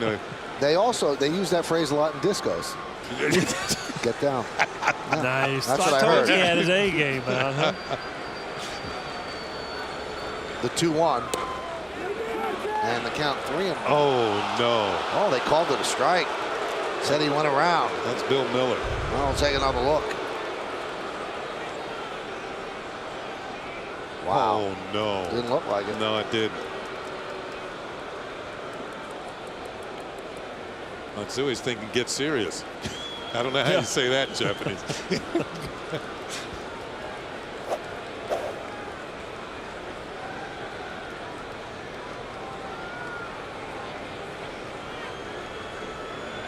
The 2-2. You think other umpires, you know, like Bill Miller gets to, you think Daryl Cousins looks down there and just like, man, that was bad. That wasn't me. So what if somebody looks across the diamond and says, what are you doing? But the second base umpire sees that ball called a foot off the plate, like, wow, he missed that one. Huh? Oh, there's old Jim Joyce. How you doing, Jim? Jim stole Goose Gossage's mustache. He doesn't want to talk, you see? Still don't want to talk to me, Michael. Jim Joyce didn't talk to you? Oh, yeah, he was one of the nicer guys out there. Swing and a miss as Matsui down on strikes, but the Yankees tied the game. 1 run on 2 hits, no errors, and 1 man left. The 1 run came on this swing. Johnny Damon picks up his 20th home run of the year, 64th ribby. Smoltz is not pleased. It's a 1-1 game.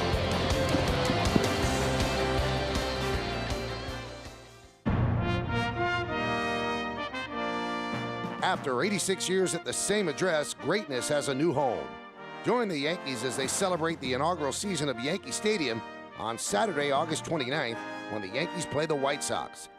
It's Calculator Day, and the first 18,000 fans, 14 and younger, will receive a Yankees calculator courtesy of Sharp Electronics. Yankee Stadium, the inaugural season.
Well, it's time for the Jeep trivia question. Jeep, turn your clunker into cash towards a new Jeep vehicle. See your participating Jeep dealer on the double for details.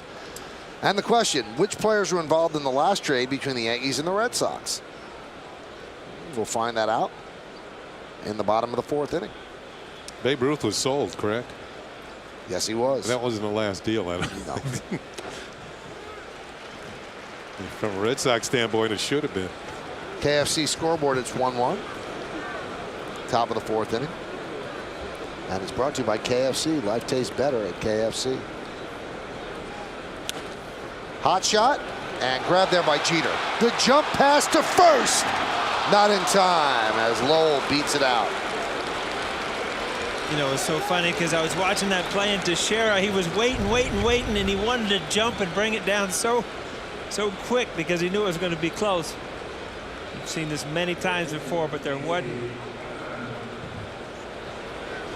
Teixeira couldn't wait any longer. Too much airtime underneath it, but a heck of a try coming up with it. Way back on the outfield grass. Tell you what, the ball would have beaten it if it was on. So. If it was on target, he would have gotten him. Man, you see that on a Wheaties box, don't you? Here's Casey Kochman. Pitch outside.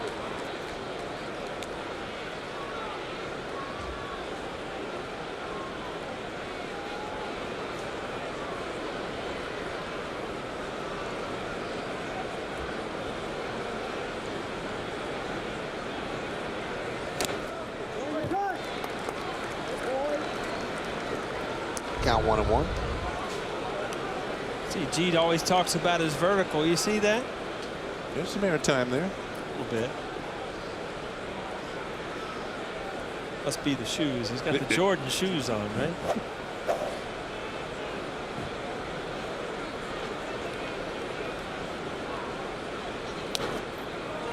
Oof. Not sure what you're talking about with Daryl Cousins. Couldn't get the call. Wasn't it the last game you did, Paul? And take a look at this pitch. Where you found out that your youngest son dunked for the first time? That's right. Yeah.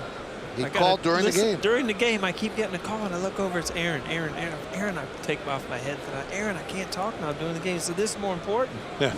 Like what? What is it? I got my first dunk. That one's driven to right field. Giving chase is Swisher, and that ball's gone. It's a 2-run home run into the short porch and right for Casey Kochman.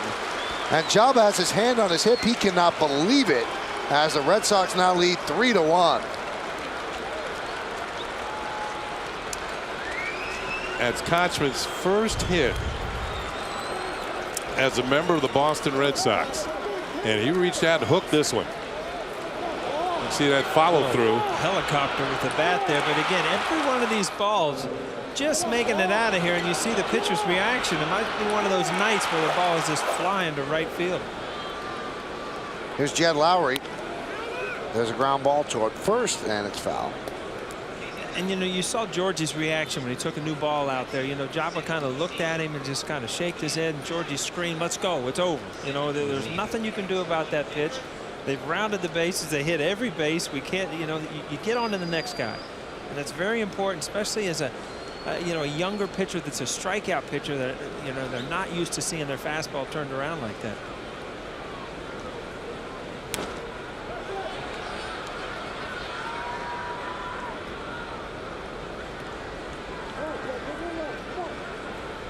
We've seen a lot of pitchers with that look here at the stadium this year, but the Yankee pitchers should be familiar that the ball does jump out a bit toward right field, and Jabba could not believe that that made it. These are two good hitting teams. And sometimes you make good pitches and they still hit them. Well, Lowry could not hold up, so he strikes out for the second time.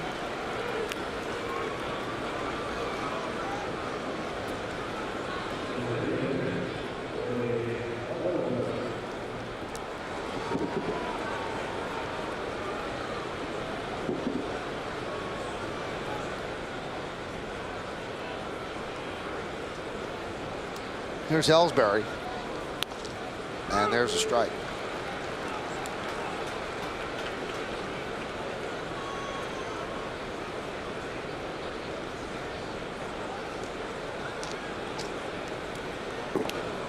Through Posada to the backstop.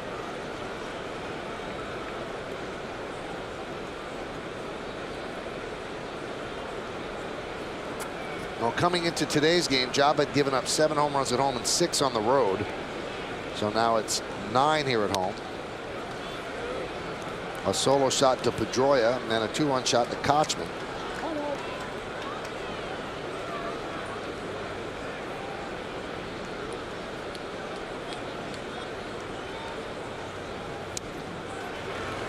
Count 2-2. There's that slider down and in. The Jabba loves to throw to lefties. The problem is if you leave it out over the plate, there's a good one right there. And I don't think he's had his best slider today. Kind of relied on his fastball more.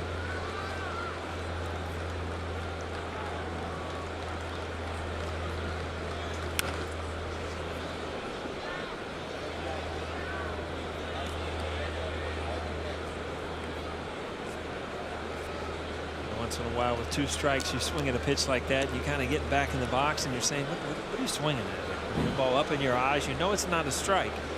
But with 2 strikes, you know, as a hitter, you kind of get in that panic mode to see it and hit it.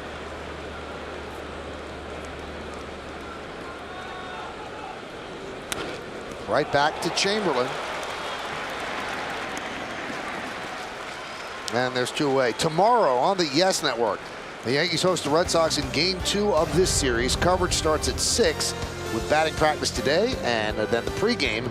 Then after the postgame, don't miss an all-new Center Stage featuring basketball great Bill Russell, only on Yes. So, Michael, you went one-on-one with Bill Russell. He won. You know what? All kidding aside, you do meet some cool people. Very cool. Very cool people. Was he talking about his book with Auerbach? Yes, absolutely. I saw that advertised. Got to be some neat stories in there. Michael, you must get some good numbers for your cell phone. They usually don't give me their numbers. Speed dial. I was talking to Bill just the other day. Yeah. What do you do with all those trophies? Popped up. shallow right. Backing up is Cano, called off by Swisher, and that's going to do it. But the Red Sox scored 2 runs on 2 hits. The big blow, Casey Kotchman's line drive that just got over the wall and gives the Red Sox a 3-1 lead.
Time to take a look at the answer to our trivia question. And the question was, which players were involved in the last trade between the Yankees and the Red Sox? And the answer is, Yankees acquired Mike Stanley and minor leaguer Randy Brown for Tony Armas and Jim Mercier in 1997. And that's a long time ago. And I remember that.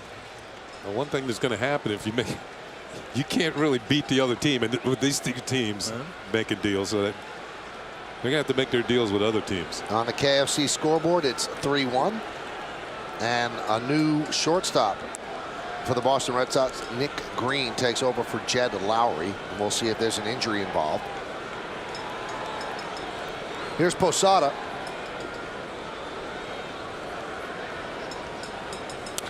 Line drive down the right field line. It is a base hit. Cutting over is J.D. Drew. He's going to play it in the corner, doesn't kick out to him, and that gives Posada a little bit of a break with a leadoff double.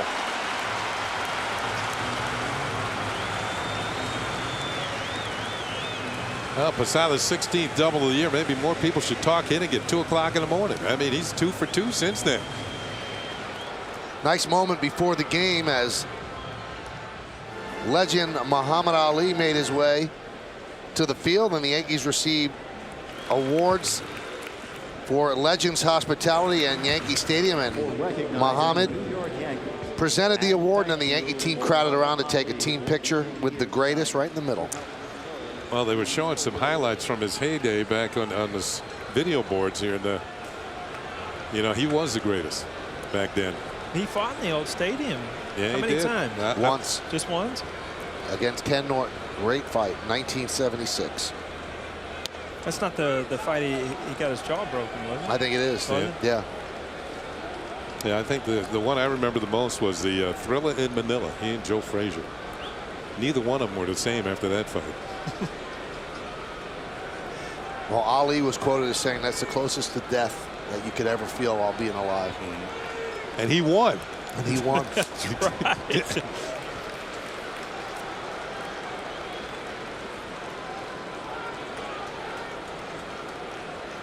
So, Paul, you faced Smoltz in the 96 series and 99 series in an interleague game in 2001. How different does he look? Well, I mean, his pitch variations are the same. I mean, fastball slide, a little split finger to a lefty, but his velocity's down. His break on his curveball is not the same. But again, I mean, he's pitching a 3-1 game right now. So he's smart enough and he has good enough stuff not just to pitch in the major leagues, but to, to pitch for the Boston Red Sox or in a pennant race against the Yankees. So obviously he's still got something left. Michael, we talked about in our scouting report how left-handed hitters been wearing him out. He's given up 5 hits tonight, all of them to lefties. And some of the left-handed outs have been hard outs.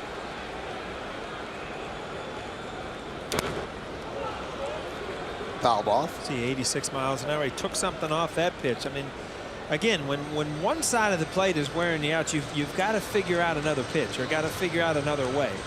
In the old days, it was fastball, slider down and on their feet, and that was enough. But right now, he's going to have to figure out somehow to slow the left-handed hitters down, or he's going to show up and have just left-handed hitter lineup stacked against him. Well, this one tonight, pretty much stacked against him. Only A-Rod and Jeter batting right-handed. Can't take them out. No, you can't. They can hit anybody. Fouled away. This is the first big game at this ballpark. I mean, really legitimately big game. Obviously, the biggest event up to this point was the home opener, and that was the ballpark was the star. Everybody came to see the ballpark. This is the first time that the entire city is talking about a baseball game here at Yankee Stadium, and the place is jammed, and it looks great. And this is the first big series that this ballpark has hosted. The 1-2. Look out.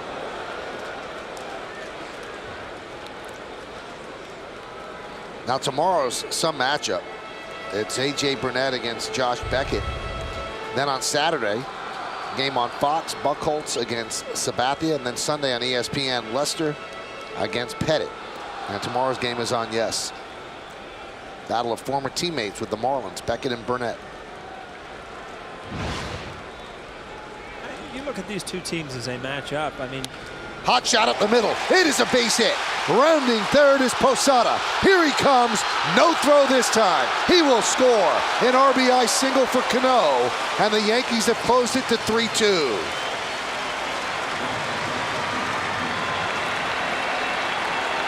Again, another left-handed hitter, and in a big situation here, Robbie Cano gets a slider out. Doesn't have a lot of break on it. Just drives it up the middle. See Jorge rounding the bases. Not going to let that happen again, but as a left-handed hitter, you see Smoltz kind of reaching behind him, just couldn't get back. That looked like a line drive through the middle on Charlie Brown. That's right. And Charlie goes airborne. I was saying, I mean, if you look at these two teams on paper, there's really no glaring weaknesses on either of them. I mean, they match up strong, starting pitching. The Yankees have, really improved their bullpen. Hitting, they both have hitting strengths. I mean, it's just two of the most solid teams in all of baseball, obviously.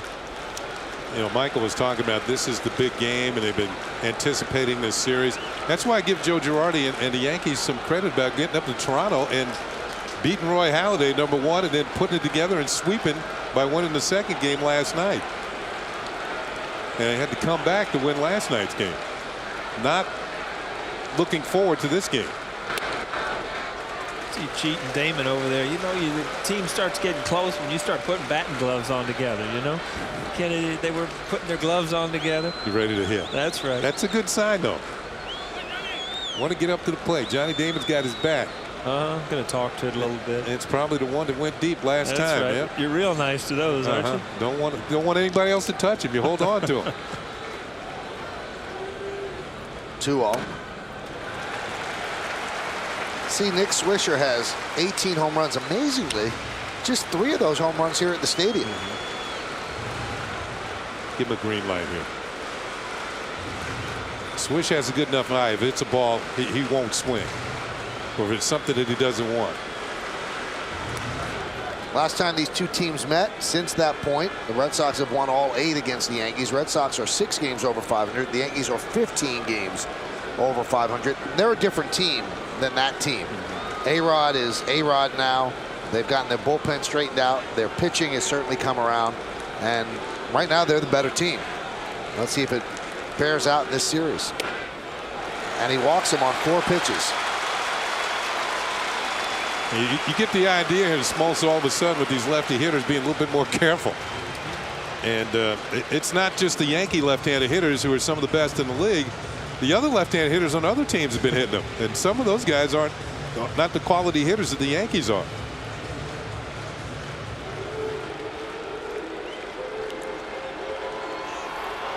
There's Melky Cabrera. He lined out to Pedroia in the second.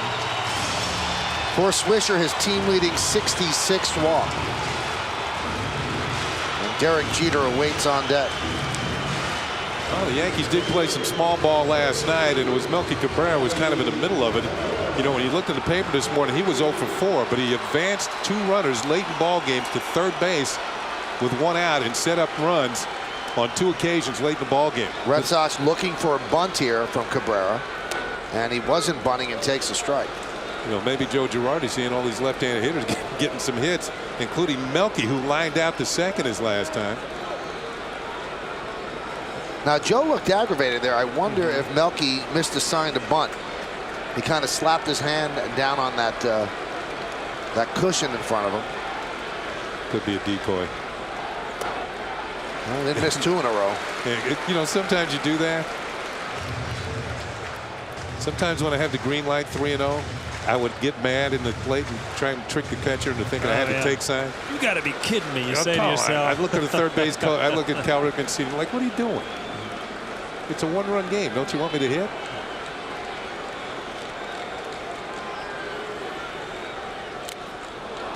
Foul tipped. And the count 1-2. Melky, good numbers lifetime against Boston. .317 with 2 homers and 24 ribbies.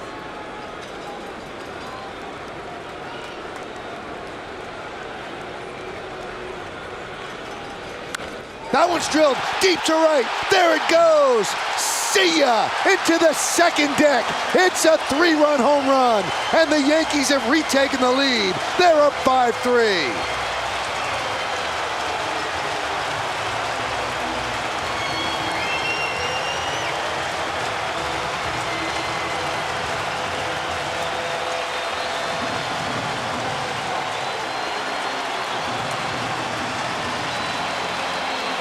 All 7 hits by left-handed batters. And each time Melky hits a home run, it represents a new career high.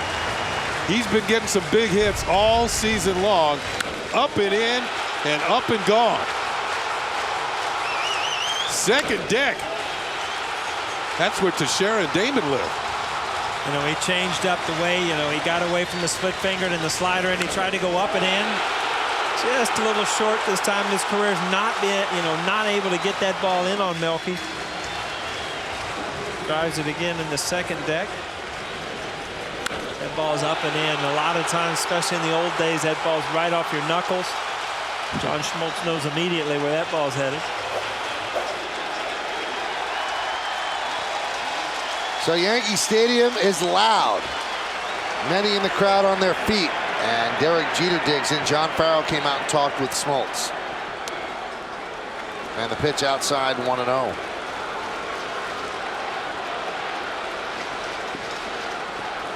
Well, Smoltz has allowed at least 5 runs or more in 6 of his last 8 starts. And that one's fouled away. And although Terry Francona tried to paint a good picture, you look at the left-handed batters, how they've destroyed him today. 7 for 11. And righties are 0 for 4. But he painted that his numbers are not indicative of how he's pitching. But at some point, you have to live up to what your numbers say. You are what your record says you are, according to Bill Parcells. And his record says he's got a 7.0 ERA. That's getting higher.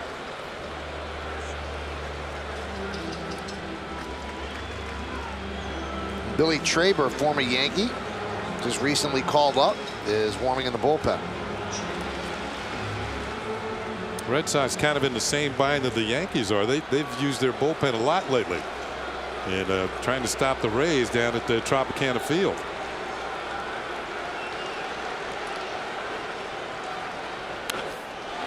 That one's lined into center field. Ellsbury's there for the first out. Second time the Jeters hit the ball hard to Ellsbury in center, up against the wall, and now in front of him a line drive.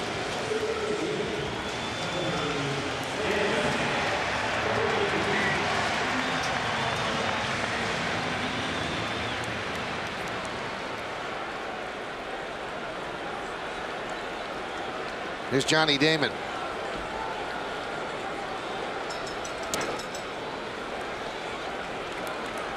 Count 1-0.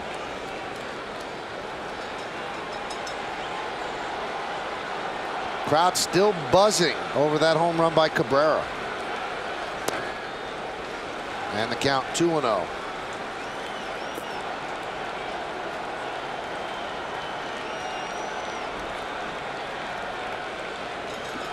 Smoltz signed with the Red Sox, spent the first couple of months on the DL, rehabbing from shoulder surgery.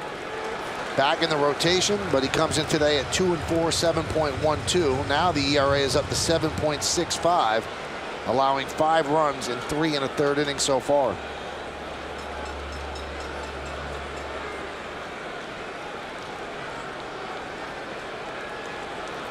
And the 3-0. 3-1.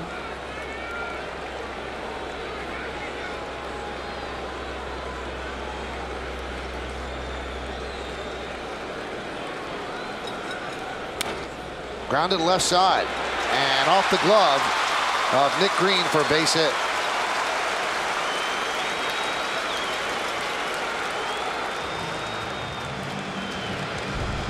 Yet another hit for a lefty. What are they, 8 for 12 now? 8 for 12 as Johnny Damon runs one through the left side for a base hit just beyond Nick Green. Even if Nick came up with it, he wasn't going to throw out Johnny Damon.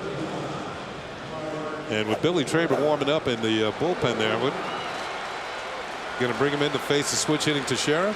Probably not. You're going to bring him in to face A-Rod? Probably not.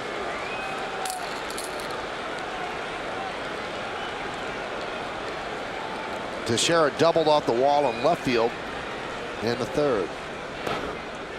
Now people will say, well, John Smoltz still knows how to pitch. He still knows how to get people out. But, you know, his mind is writing checks that his arm can't cash anymore. I mean, yeah, he knows what to do, but can he make those pitches anymore? You know, all players go through it, whether you're a pitcher or a hitter. You get to the point where, you know, I know how to hit. I just can't hit anymore. I can't get around on the fastball anymore. It's time to go work with Michael Kay. I think Don Orsillo. He's on Nessing.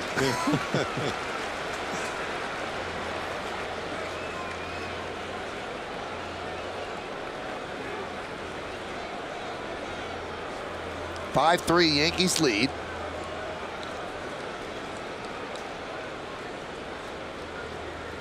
Now he almost seems, Paul, as if he's plate shy. He's like afraid of contact. Well, against the left-handed hitters, he's almost getting gun shy. Again, you've tried several different ways to get him out, and every lefty seems to be having great at bats, centering up the ball, hitting the ball hard.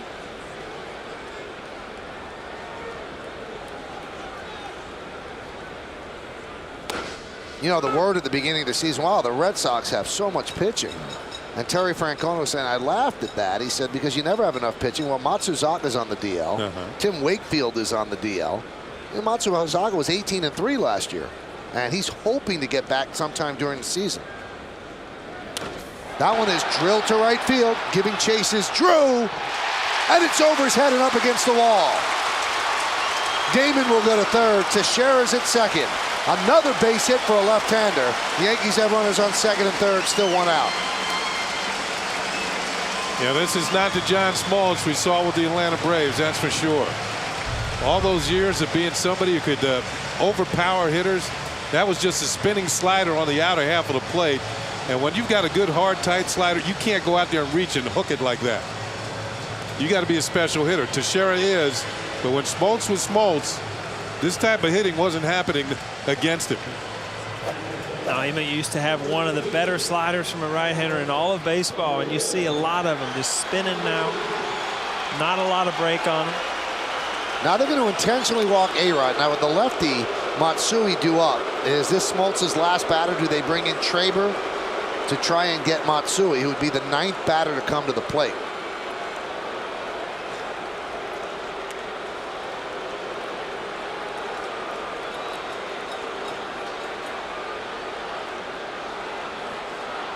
Well, they're already telling Matsui about what Traber throws. There's ball 3. Traber is ready.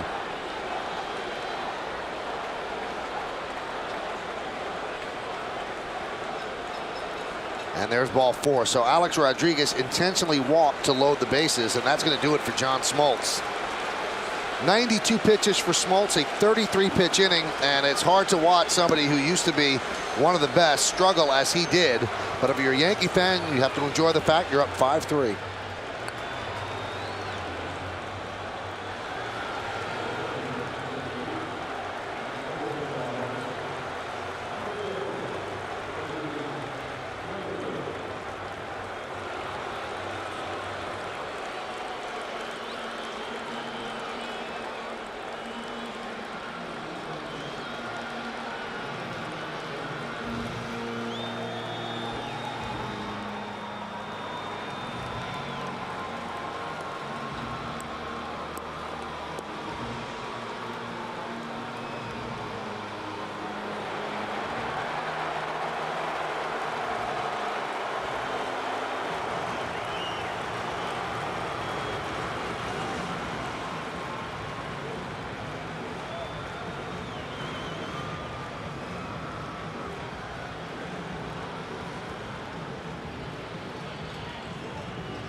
New York Yankees baseball on My 9 is brought to you in part by your Mercedes-Benz Tri-State dealers, Capital One Bank, what's in your wallet, and by Jeep. Turn your clunker into cash towards a new Jeep vehicle. See your participating Jeep dealer on the double for details.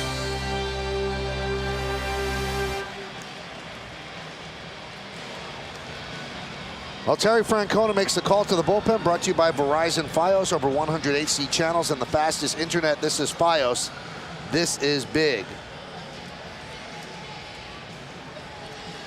3 1/3 innings, 9 hits. And Paul, as I mentioned, you faced him when he was great, and he doesn't seem as if he's anywhere close to that pitcher coming off major shoulder surgery. Well, the big thing is it's really not the velocity on his fastball, it's his slider. He threw a lot of spinning sliders up there, and again, that's why you have trouble getting left-handed hitters out. You don't have that sharp break on it. You know, he can go to the locker room tonight and you know, look at himself and say, hey, if I'm healthy, if I feel good, you know, I'm going to get better, or is this just a time where, you know, that this is what I got to figure out another way. But you're right. I mean, here's a Hall of Fame pitcher that's going to have to figure out a different way to get guys out, or get, you know, just get a little more velocity on his slider. You saw Traber's numbers at AAA. Pawtucket just called up. And here's Matsui. There's a strike. But he used to throw harder than 91, right? Yeah, Wasn't he I mean, at 95? he can still get guys out at 91, 92, but it's funny how when you start to lose your fastball, you also lose the break on it, and it comes from arm speed. You lose the break on your slider and your curveball. I remember hearing Jim Cott say that it's not so much your fastball, it's your breaking stuff that loses its edge and sharpness. Just can't seem, they more or less just spin up there instead of having a tight, sharp break.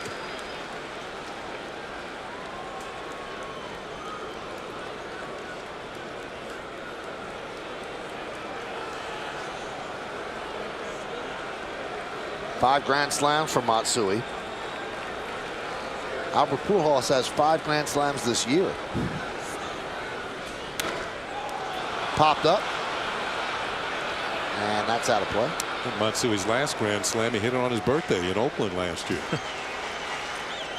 Nice little present to himself. Not so bad, right? Yeah, nice little present to himself. So Jaba's team picks him up after the Kochman 2-run home run.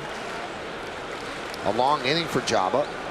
He's got a high pitch count. We'll be interested to see how far he can go in this game and how the Yankees will massage their bullpen to get those innings.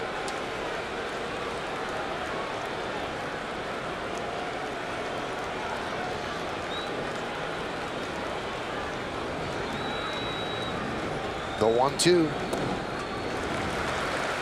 And the count 2-2. The Yankee fans might remember Traber with the Yankees last year. He's also spent some time with the Nationals and the Cleveland Indians.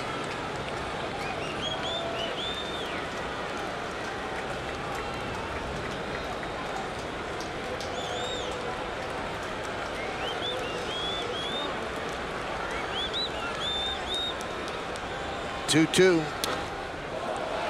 Hanging in there.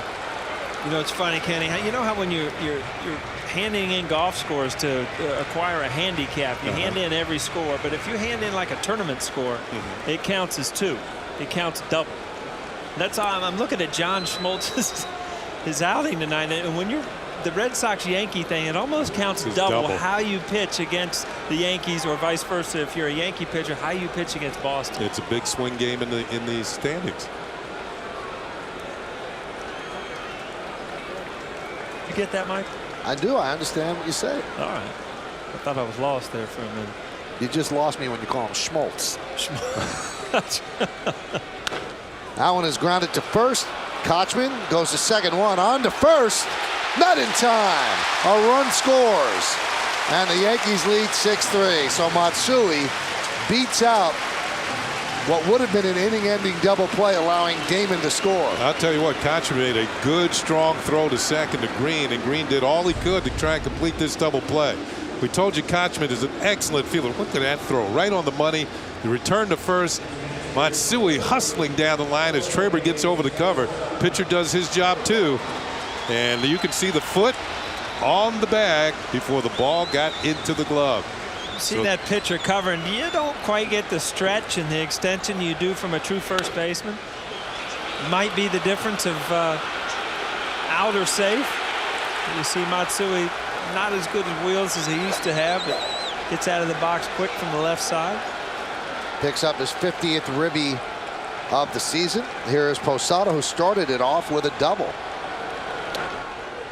This time he spins around to the right side to face the lefty Traber. Posada 2 for 2 against Smoltz.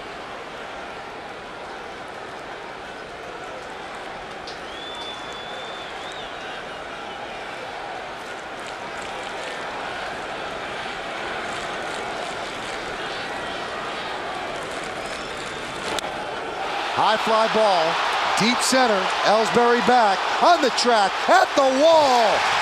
See ya! A 3-run home run for Jorge Posada.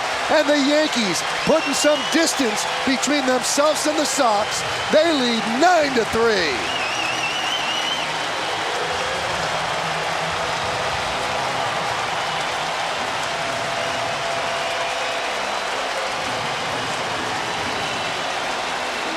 So Jorge Posada getting a little redemption for that play at home plate where he didn't slide. Bruce Willis likes it as the Yankees are dying hard in this one. And the Yankees are up 9-3. Now Jorge Posada came into the night 4 for his last 27. He's got a single and a double and a home run. Now he's just a triple away from the cycle. That's way out of here. That's way out of here to center field. One of the longer home runs to center field we've seen all year. Kenny, you're his new head coach, man. Hitting coach. Don't think he won't want to talk to you tomorrow. Oh. Shattered bat and a base hit for Cano as the Yankee onslaught continues.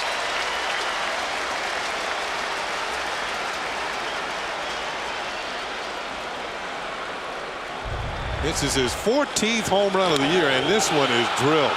Great extension on the swing. It had the sound. It certainly has the distance. A 3-run homer. There's Ellsbury running out of room. And did I get a souvenir? No, not quite.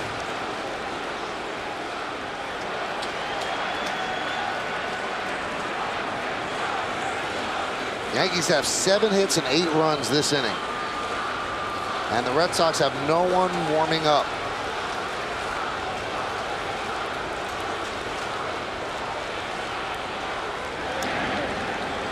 And Traber trying to keep Cano close. Cano's got 2 hits this inning himself. He and Posada.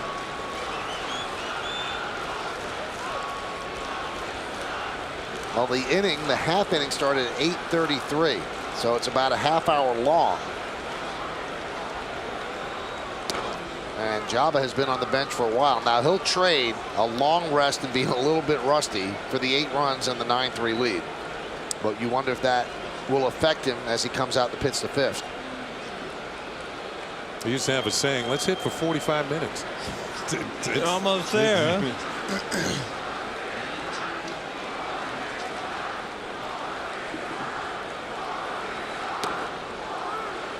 There's a strike.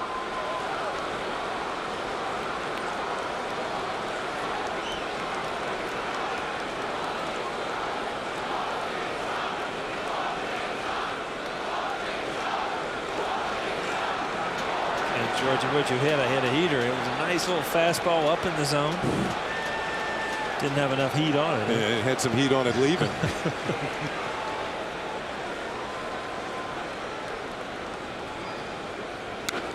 Drilled deep to left field. Fair ball, it's gone. It is foul.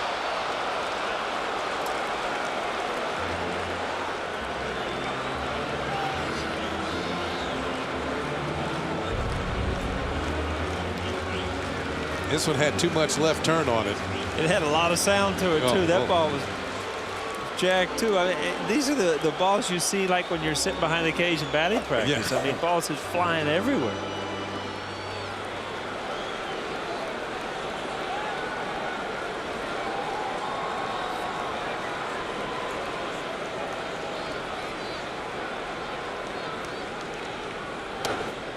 Missed outside, 1-2. I just got a text from my son. He said, did he dunk again? This is a long inning. You better get some ice cream. Which one of your boys did that to you? Andy, he's not even here.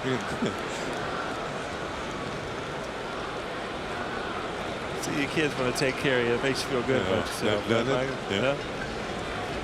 No one's texted me to I'm eat just ice saying, cream. nobody's texting you to go get some ice cream, huh? Yeah, my kids all probably figured I already had mine.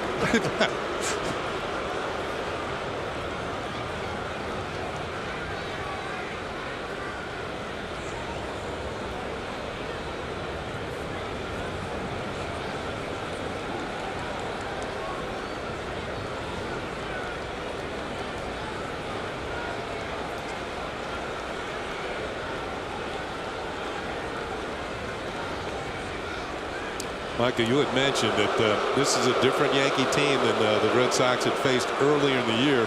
And it shows you that the baseball season, and everybody says it, it's not a sprint. It's a marathon. It's a long, long season. A lot of things can change during the course of a year. The makeup of your ball club changes. There's injuries to both these teams so far they've had to deal with. Red Sox are hoping to get Tim Wakefield back pretty soon. They made the All-Star team. Hot shot up the middle, a base hit. And the hits just keep on coming.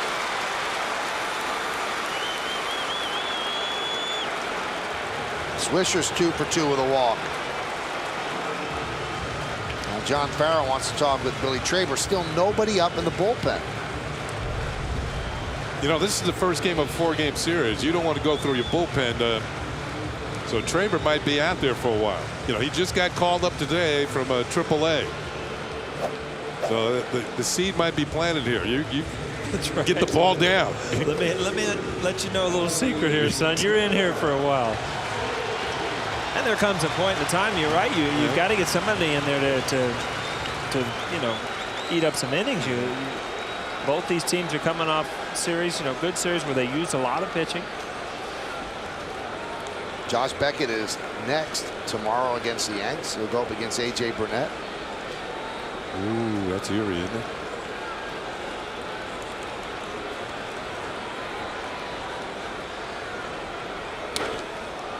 Popped up and out of play.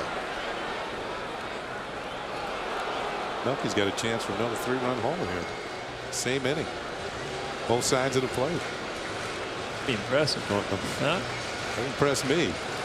I still don't know that 1 feet Tatis had 2 grand slams in an inning. The same inning, yeah. I mean, that's a pretty good way to start the game. Yeah, huh? well, that was, I think he did against the Dodgers at Dodger Stadium. That's not an easy place to hit home runs.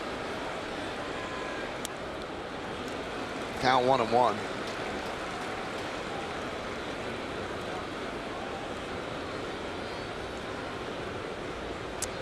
There's a guy who hit a few. I think Eddie's got, what, 17, 19 grand slams? Foul back. That's how you get in the Hall of Fame. I was on base for quite a few of those. We used to have this game that we played that you could make a call on a hitter when you're in the dugout just to keep everybody in the game and call it. Do you think he's going to hit a home run?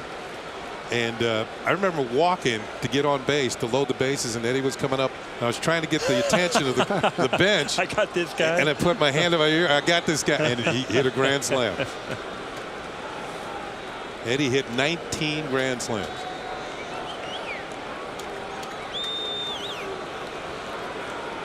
I believe the record is still held by Lou Gehrig. 23 of them. 23. Yep.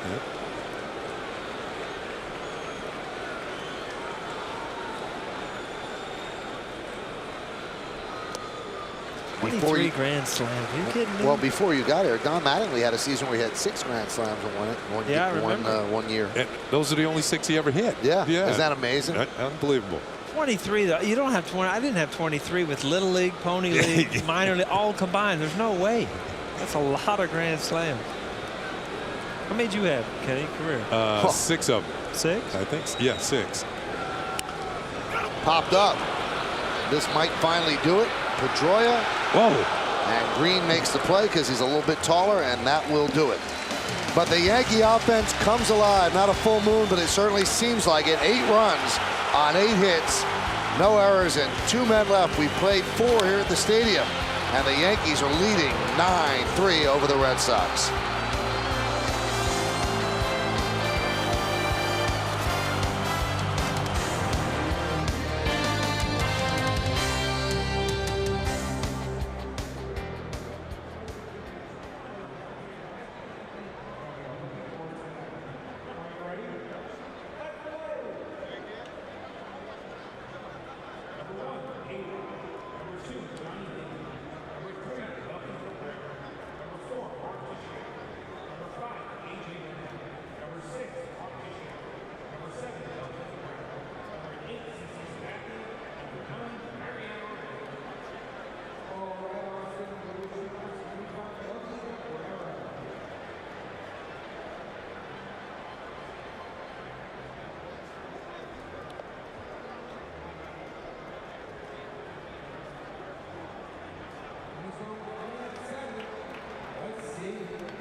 Time for the out-of-town scoreboard, brought to you by Blimpie, America's sub shop. All finals in the American League. Indians beat the Twins. The Tigers beat the Orioles. The Angels beat the White Sox finally. And Texas over Oakland 6-4. That's in the American League. In the National League, Washington comes back to beat Florida 12-8. Another win for Cliff Lee as the Phillies beat the Rockies 3-1. Mets and the Padres and the Braves and the Dodgers a little bit later on. A 34-minute half inning. Jabba on the bench, watching his team explode for 8 runs. How will that manifest itself as he pitches here in the top of the 5th? And the pitch is way high.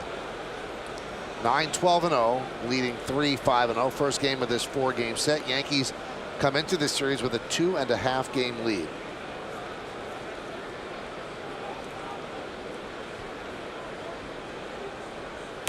You know, I look at the acquisition of Martinez, and I believe that that's a direct answer to the Yankees signing Teixeira, because this was the player that the Red Sox wanted. They wanted Mark Teixeira. They wanted a switch hitter who they could put smack in the middle of the lineup, and because the Yankees got him, the Red Sox have been on the lookout for that sort of player, so they make the deal for Victor Martinez. Now, the difference between those two players is that Mark Teixeira is an outstanding defensive player, and Victor Martinez really is not. In a way, he's still kind of learning how to play first base because he came up as a catcher, and because of his elbow surgery, you know, maybe not able to catch quite as often. Well, Job has gone 3-0 on Martinez, and he walks him on 4 pitches. He has walked Martinez 3 times, and he has not had great command tonight at all. For Jabba, that is his 5th walk.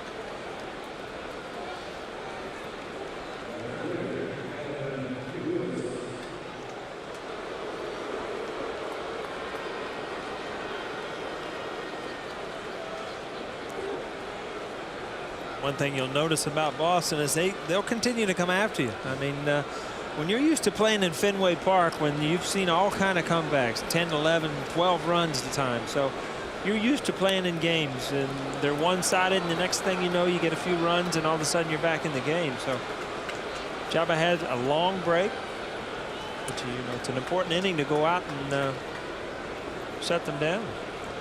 Just had a great shot of David Ortiz in the on-deck circle.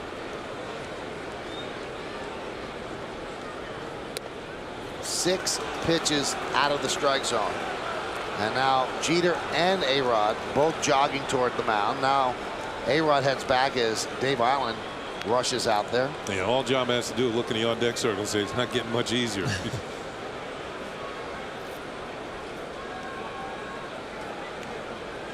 It's one-sided, wasn't it? Yeah, I think a pitching coach and a catcher have to know which pitchers they can, you know, kind of pat them on the back. Come on, let's go. There's other guys. Let's go. You know, you understand what I mean? It's like coaching and anything. Oh, yeah. It's amazing. You got to know personalities of people.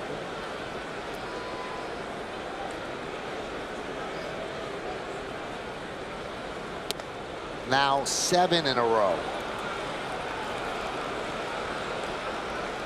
Just as quickly as they got the 8 runs, the Red Sox can strike back if you give them free passes. And he's thrown 8 straight balls to put runners on first and second, nobody out. And Dave Island is going to call the bullpen. And it's not to talk with Mike Harkey about how he's doing. They're starting to move around out there. Whose number's being called? See, the danger here after throwing so many pitches out of the strike zone, the danger is with a good hitter up is to lay one right in there just to throw a strike. And then it's 9-6 if you do that. And there's the strike. 6 walks by Jabba. That is a career high. And that's the way it's been breaking down pitch-wise in this game. He has labored. I mean, there's no getting around it. He has not pitched very well. High fly ball. Center field. Melky is there. And Ortiz is 0 for 3 tonight. Job hasn't had an easy inning tonight. I mean, he hasn't had a 1-2-3.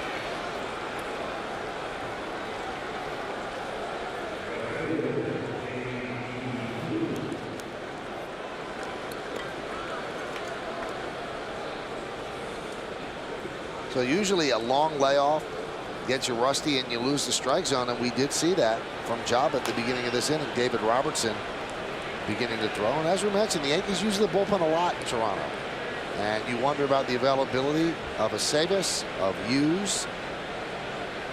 Robertson closed out last night's game. Yep. Count 1-0. Yeah, what Joe Girardi's doing, I was just thinking about it, was a favorite trick of Earl Weaver. You know, Job is in line to pick up a win here. It's not the 5th inning. He has to qualify. Earl used to get another pitcher up, and pitcher on the mound would see that absolutely and start kicking it in He's gear. serious. I want this win and get out of the inning.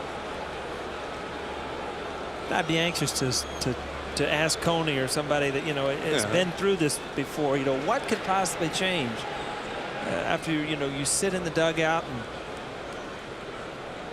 get a big lead. All of a sudden, you can't find the strike zone. Your release point's gone. Everything's a little different. So, Coney, if you're listening tonight, I'm sure Coney's probably out to dinner or something, right, Michael? No, he's probably listening. That's right. Text Michael and let us know what happened.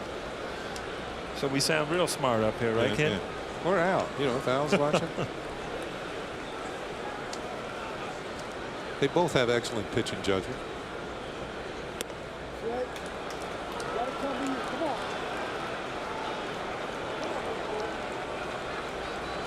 And Java continues the labor, one pitch away from loading the bases on walks.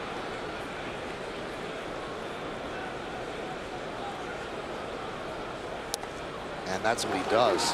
He has walked 3 batters in this inning. Bases loaded with 1 out, and Mike Lowell, who has always hurt the Yankees, coming up to the plate. Well, now's your chance on a piece of history from the original Yankee Stadium. Seats and other items are now on sale at Yankees.com. All souvenirs come with a Yankee Steiner letter of authenticity. For more information and to purchase original Yankee Stadium seats and other memorabilia, visit Yankees.com today and click the Shop tab. Robertson's about ready. Here's Lowell. And another one out of the zone. And Java quickly moving up on 100 pitches.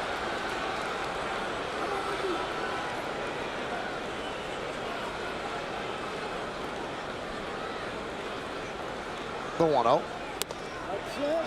Wow. This is amazing to me and all of a sudden now it's in your head. I've got to get through this inning, and then the next thing you know, they're taking pitch after pitch, and that's what a veteran team will do. They'll let you dig yourself into a hole where they can get back in the game. There's a strike. One thing Dave Island had mentioned to me early this season, that every once in a while Java's going to fight his mechanics, and that's going to make him lose the strike zone.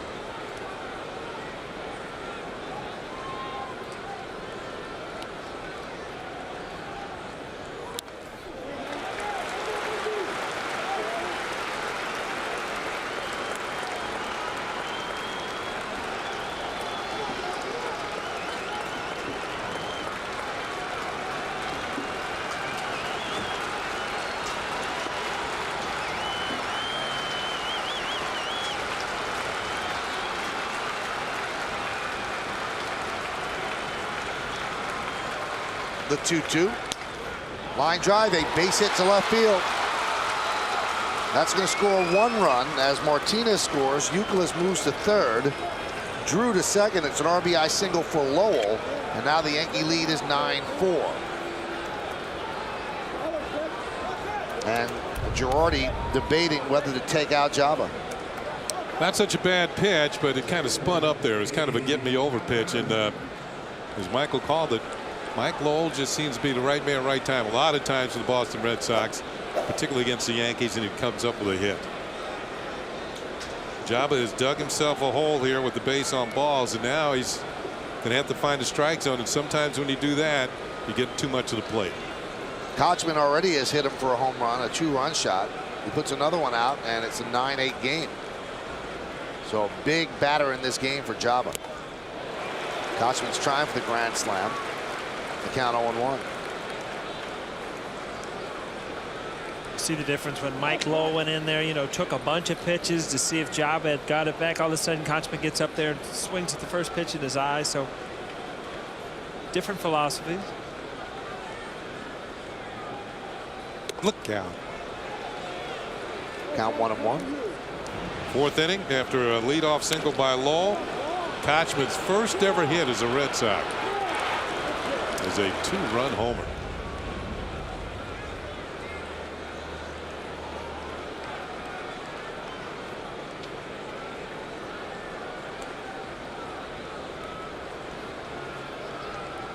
So Java, who has been so brilliant in his 3 starts since the All-Star break, not brilliant tonight. He is really laboring, trying to grind through this one. And now Posada goes out and talks with him.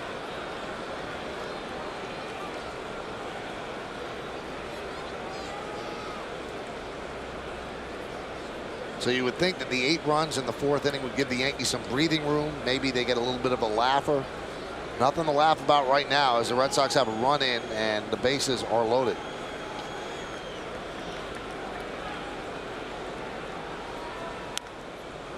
Foul back here. Count 1-2. The 7 walks are more than the Yankees have issued in a game as a team since they walked 9 against the Mets on June 12th. I tell you what, if you watch this at bat, that's ball 3. I mean, Kotchman's come out of the zone for 2 pitches. This pitch again, that ball's up. And he could not hold up on the slider in the dirt. And Kotchman strikes out. And as Paul said, he kind of helped out Job a bit on that at bat. I mean, that's 4 balls. But again, if you swing early in the count and a pitch out of the zone, you allow the pitcher to get into a strikeout count. Job is struggling out there, doing everything he can to help this team get back in there. Allow him to, as a hitter, to continue to dig that hole. Now all of a sudden you see the light as a pitcher. I mean, you've got a couple outs. You're one good pitch for getting out of this inning. Now here's Nick Green, who took over for Jed Lowry, who hurt his arm, his left arm earlier in the game. Don't know how he did it, but that's what the Red Sox are saying. So Nick Green has done a good job for them. They say he has an irritated left forearm, does Lowry. And Jabba cranks it up to 95. That's his hardest pitch of the night.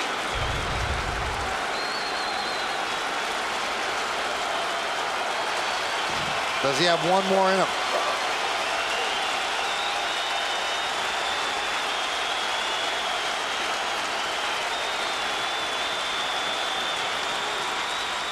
He struck him out. And Jabba Chamberlain works out of further trouble and avoids disaster despite walking 3. Red Sox score 1 on 1 hit, and they leave the bases loaded as Nick Green goes down on strikes, and Jabba is more relieved than pumped.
Well, would you like to own a piece of the original Yankee Stadium? Take home many artifacts, including stadium seats from the original Yankee Stadium. Call Yankee Steiner Collectibles at 800-759-SCORE. There are many unique items which are the perfect addition to any Yankee fan's collection. Contact Yankee Steiner Collectibles today at 800-759-SCORE or visit steinersports.com or yankees.com. Derek Jeter will lead off against Billy Traber. And the pitch outside at 1-0. 9-4 Yankees lead, bottom of the 5th inning. First of 4 between the Yankees and the Red Sox. And Jabba Chamberlain certainly winded. A season high 108 pitches. And a career high 7 walks for Chamberlain over 5 innings. Grounded foul.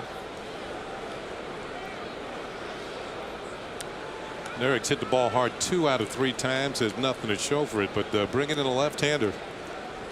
Derrick's leading the world in hitting against left-handed pitching.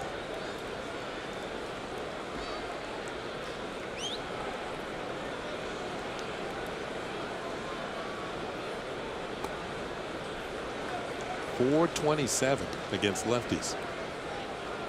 That's a late afternoon batting average. That is good.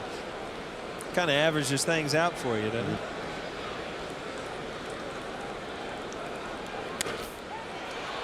Grounded to Green. 1 out.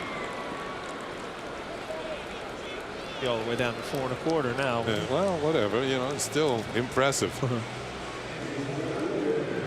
It's about the time those commuter trains leave and go back to home.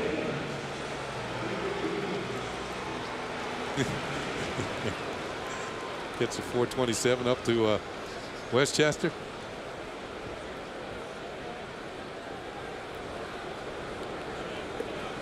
Here's Johnny Damon. Now, David Robertson obviously threw enough. Yankees don't have anybody throwing in the bullpen right now. Would they let Jabba come out and pitch the 6th inning? Or is Robertson ready to the point that he doesn't need to throw any longer? I would think. Grounded up the middle, and Johnny Damon, red hot, continues to be on fire. 3 for 4 for Damon. I would think that Robertson, if he's coming to the game, at least be soft tossing.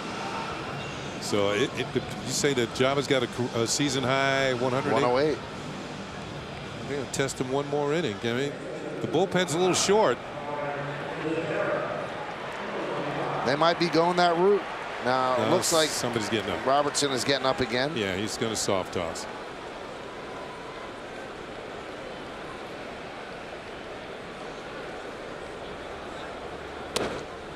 And the pitch to Teixeira is a strike. Yankees with an 8-run outburst in the 4th. Lead 9-4. Damon with 3 hits, 7th time this year. John Smoltz is a spectator now, but sitting in the dugout watching this one. High fly ball, center field. And Ellsbury makes the catch.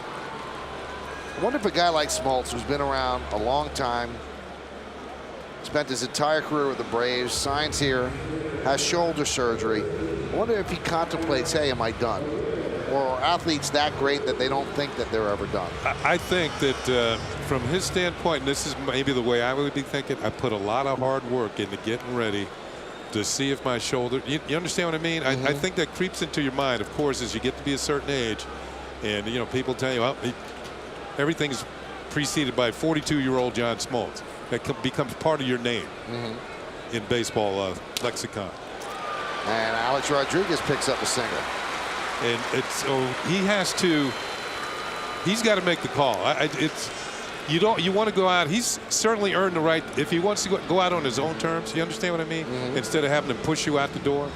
Well, Terry Francona addressed it today, said, you know what, we have too much invested in this to pull the plug. Yeah. And we see enough that he's going to keep getting run out there. Well, you know, he's worked very hard to get to this point, and maybe they see that he can only get better as opposed to get closer and closer to what John Smoltz had been, as to be, you know, over the hill, if you understand what I mean.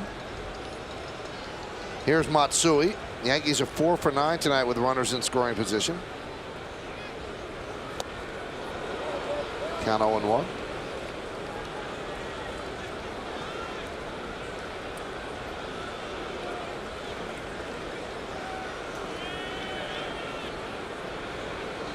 Well, the Red Sox, when they signed Smoltz, it was a flyer. You never knew. You gambled on his past and his reputation for working hard and his resume. The Braves, who had a lot invested in him as well, decided not to go that route. The Red Sox did, although the Red Sox were the only team sniffing around Smoltz. Other teams were interested as well. You know, I will say this about the Atlanta Braves, though. They seem to know pitching. They know it maybe a lot better than other organizations. And when the Braves decide that they're going to move on, there's a good reason why they're doing it. And they moved on with Smoltz, and then they moved on with Glavine as well.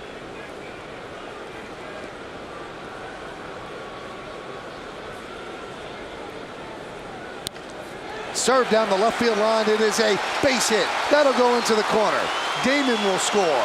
Alex Rodriguez rounding third. Here he comes. Here's the throw. No play. Backing up is Traber. Moving to third is Matsui. And the Yankees lead 11-4. A 2-run double for Matsui. And probably an error on the throw, allowing Matsui to move to third. I'll tell you what, Robbie Thompson, he is a gambler. I don't think I'd want to sit across the table from him in a poker game because he's going to call your bluff. Damon scores easily. Not as easily for A-Rod.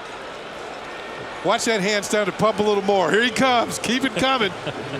You know, it's funny as a runner, too. You kind of get that speed of that arm, and you think, I got to go. Kevin Youkilis getting quite a workout out there for not being in left field for a long time. And he's got his track shoes on tonight. So did A-Rod. Scoring all the way from first base. And the error is on the shortstop, Nick Green, allowing Matsui to move to third. Posada is a triple away from the cycle. The Yankees had not had a cycle since 1995 when Melky did it in Chicago.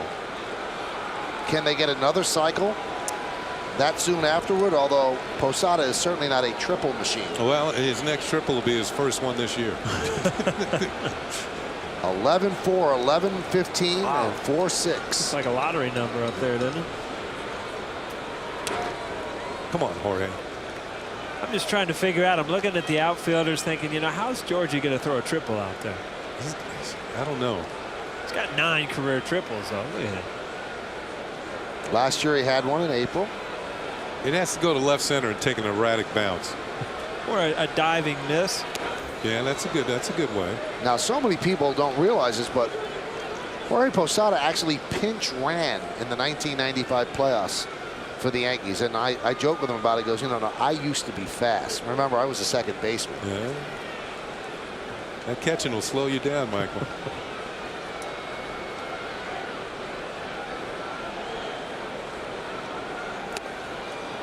And Posada swings and misses for the final out of the 5th. But the Yankees tag on 2 more runs on 3 hits. No error, 1 error. 1 man left, 5 in the books. It's 11-4 Yanks.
Okay. Well, the Yankees lead this one 11-4 on the Cure scoreboard, and it's brought to you by Cure Auto Insurance. Drive well. 11-15-0, leading 4-6-1. All the scoring done for both teams in the 3rd, 4th, and 5th innings. So the Yankees needed a resounding victory. I'm not saying it's over yet because now they have to mix and match out of the bullpen for 12 outs. David Robertson will start it off. 42 strikeouts in 30 innings, which is impressive. 23 hits, a bit too many walks. But the Yankees, having lost the first 8 games against the Red Sox this year, needed to make a bit of a statement. I thought that this first game was very important, and they're leading so far 8. Well, check that, 11-4. And Robertson deals high to Ellsbury. Yeah, Robertson closed out last night's game at Rogers Center against the Blue Jays, an 8-4 Yankee win. He had a pitch to 9th inning, struck out 2, gave up 1 hit. Michael and I talked about this game on the radio show today. He just called me up on the way here like it was nothing. Hey, we're on the radio together. And then, of course, we lost signal because Paul has a Cincinnati phone. I basically just didn't like your question, so I just hung up on you and then told you I lost service. How you like that? The truth really comes out on TV, huh? It was nice of you to be a guest on 1050 ESPN Radio from 2 to 7 every Monday through Friday. The Michael K. Show. Yeah. Is that the Michael K. Show? Yes, it is. I kept hearing in my ear, Paul, you there? You there? I told the driver, be real quiet, like you don't hear it.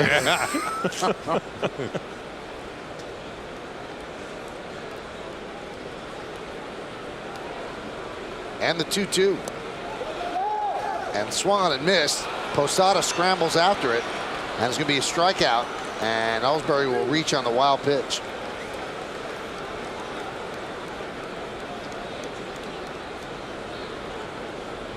See what the pitch is. It looked like a breaking ball down in the dirt. It looked like it bounced off a home plate. And Posada looked like he initially had a chance at it, but the ball still had some spin on it and got away from him for a second time. There's the first time. He comes back to get it, and the ball will get away from him. As Ellsbury has good speed. It's a strikeout and a wild pitch that allows Jacoby Ellsbury to reach first base. Now, Kenny, let's really reveal the truth here. You just struck out, but you got to go to first base. You're still not real happy standing on first right now. No, you're not. You know why? I would have been even less happy because they would have thrown me out. From the screen? Oh, yeah. I'd been in a dugout right now.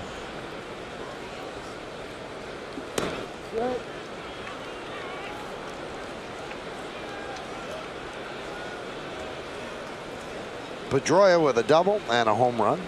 Also flew out to right.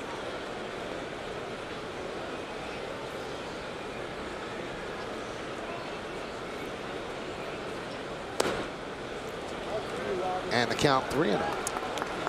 Now, you can't keep opening the door here. I mean, Jabba walked 7 and was in trouble the whole night, and it's still in line for a win if the Yankees can hold on here. Right.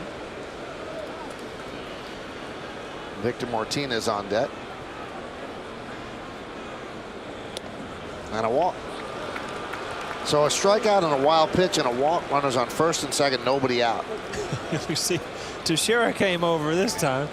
This is Jeet said, I've been over there, A-Rod. I've been there too. Teixeira, you go over. You talk to him. Try your luck, yeah. See if you can turn things around.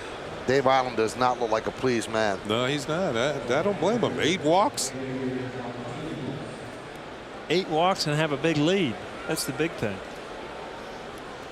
He'd rather see him hit the ball and get base hits than put men on and get something brewing.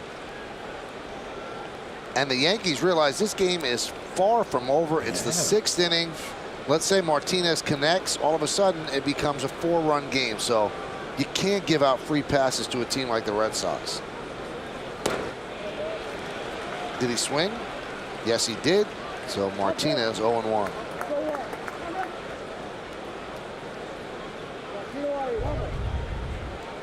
Here's a look at that breaking ball. Yeah, that's a no-doubter.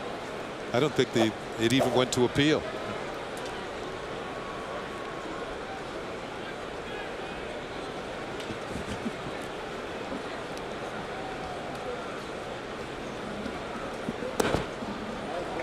And the pitch is low, 1-1.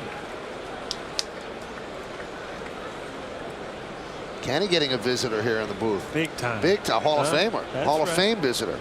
Eddie Murray. There's Eddie. There's the Oriole. That fella. That's the middle of the Oriole lineup right there. When they turn were around. great. Your other side's better. There you go. The 1-1. There's a strike. 1-2.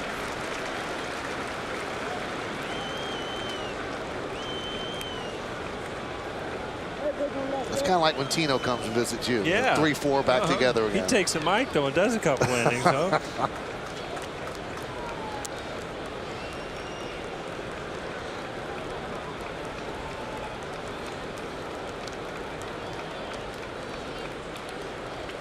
And the 1-2 pitch. Grounded foul.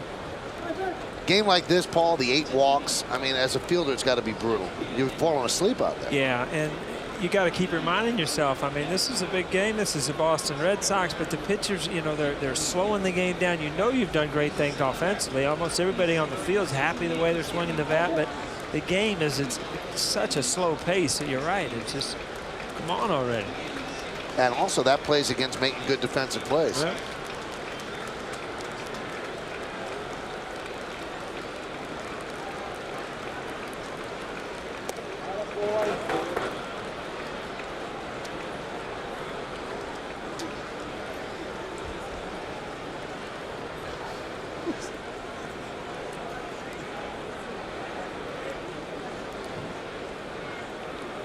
We're getting a lot of visitors I'll up tell here you what, tonight. look at this. This guy brings gifts, Mitchell too. Modell brought us gift certificates. We like it. Eddie, what'd you bring? Nothing.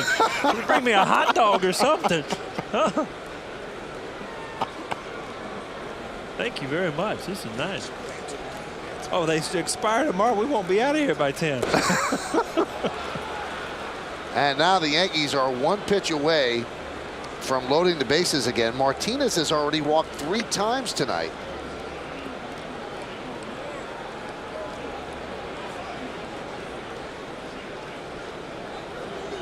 Yeah.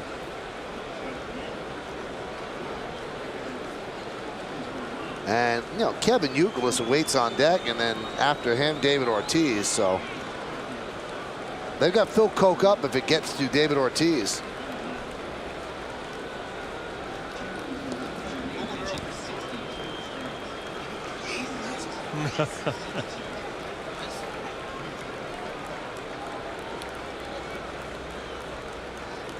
And the 3-2. He struck him out. That's a big strikeout for David Robertson. He challenged him, and Martinez swings through. Again, the big lead, you got to go after people. And he's got good enough fastball, especially high in the zone, to get by him. See Dave Island over there leaning into a strikeout. So far, it's been a no contact inning. 2 strikeouts and a walk, and there's still trouble out there. Usually when you have 2 strikeouts, you got 2 outs. There's Youkilis. He is 0 for 1 with 2 walks. And a strike.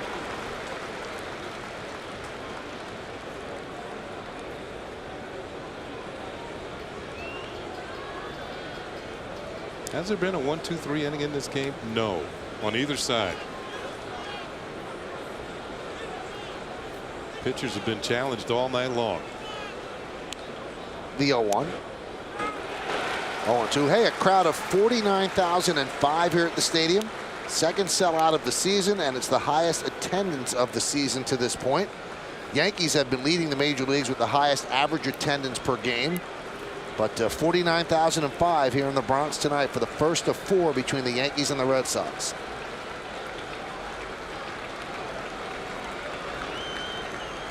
The 0-2. Just missed.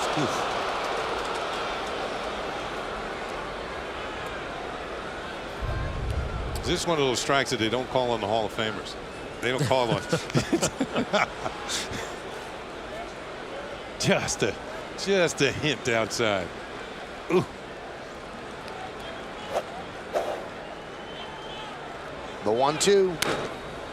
Grounded foul outside of third.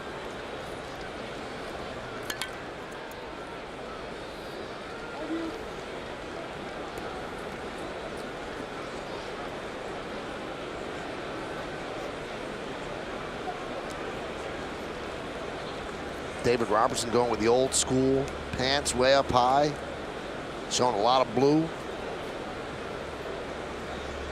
Most of the pitchers now wear them like they're bell bottoms, but David Robertson's going the other way.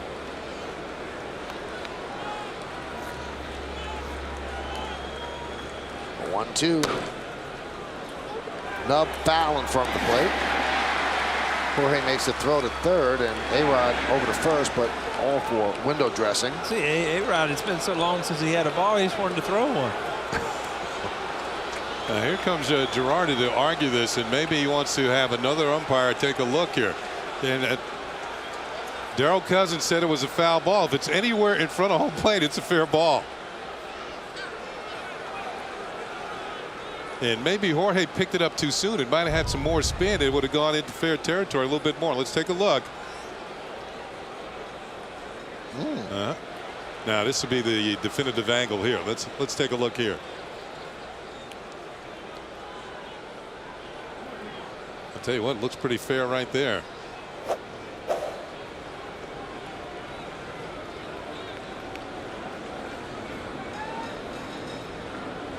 The 1-2. Ouch.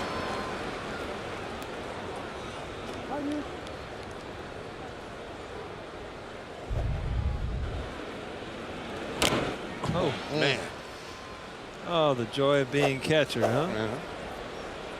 Now you got to, unscramble your brain a little bit, make call a good pitch. Try to figure out what pitch that was. You can call something different. How about Jorge with the tribute to Thurman Munson?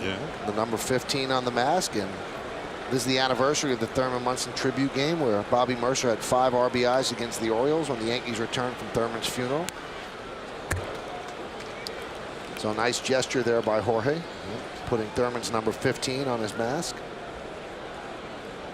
which is retired and will never be worn by a Yankee again. Tremendous night for Bobby Mercer. Looking back there, I mean, Gino was here, right? Gino was here. Monahan. Yep. Anybody else down there? Can't think of anybody. Yeah, Bobby drove in all the runs. Is that right? And got the big hit in the ninth inning to win the game. After giving one of the eulogies at the funeral, and let's take a look at how Bobby stepped up. He was not going to be in the lineup. Billy Martin did not have him in the lineup, and Bobby said, listen, I want to play. Hit a home run and then got a hug from Lou Piniella. They were 2 of Thurman's closest friends on the team, and he had 5 RBIs in that game, including the game winner. And Kenny, you were on the field that day with the Orioles. That was the guy looking at that home run going to seats. Oh, is that right? That was me.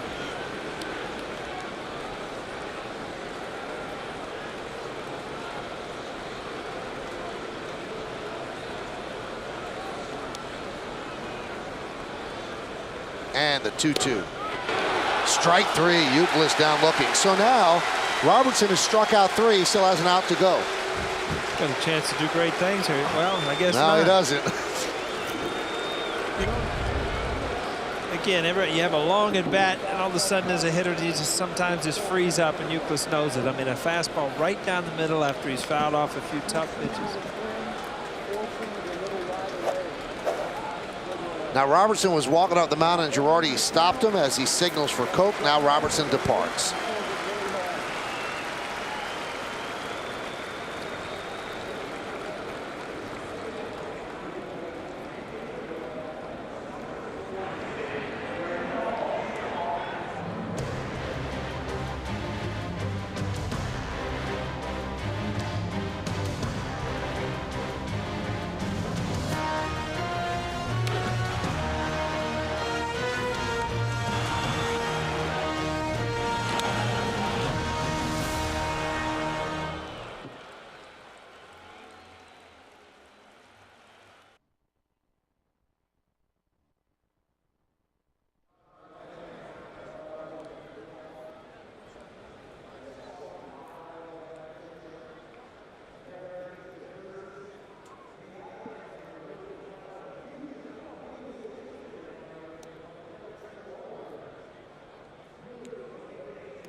All of that adds up to the Yankees with an 11-4 lead over the Red Sox, as Joe Girardi continues to mix and match out of the bullpen. His starter, Java Chamberlain, gave him 5 innings.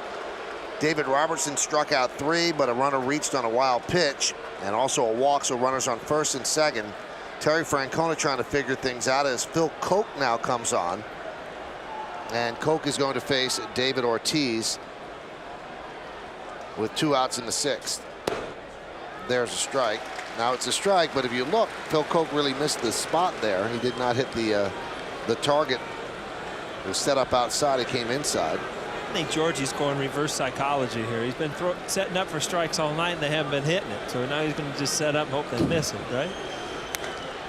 Popped up. Ortiz is about to go 0 for 4. Jeter settles underneath and puts it away for the final out of the 6th inning. So Koch comes on to get Ortiz. No runs, no hits, no errors. 2 left. We go to the bottom of the 6th.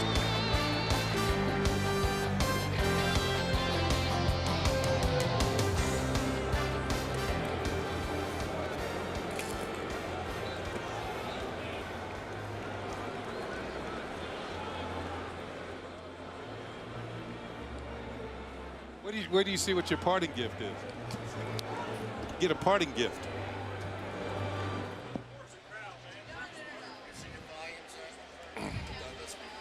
Our producer's Bill Boland. Can you hear Bill? I can hear it. No, okay, he said thanks for joining us. Okay, he turned the volume up way too loud. Okay. Okay, yeah.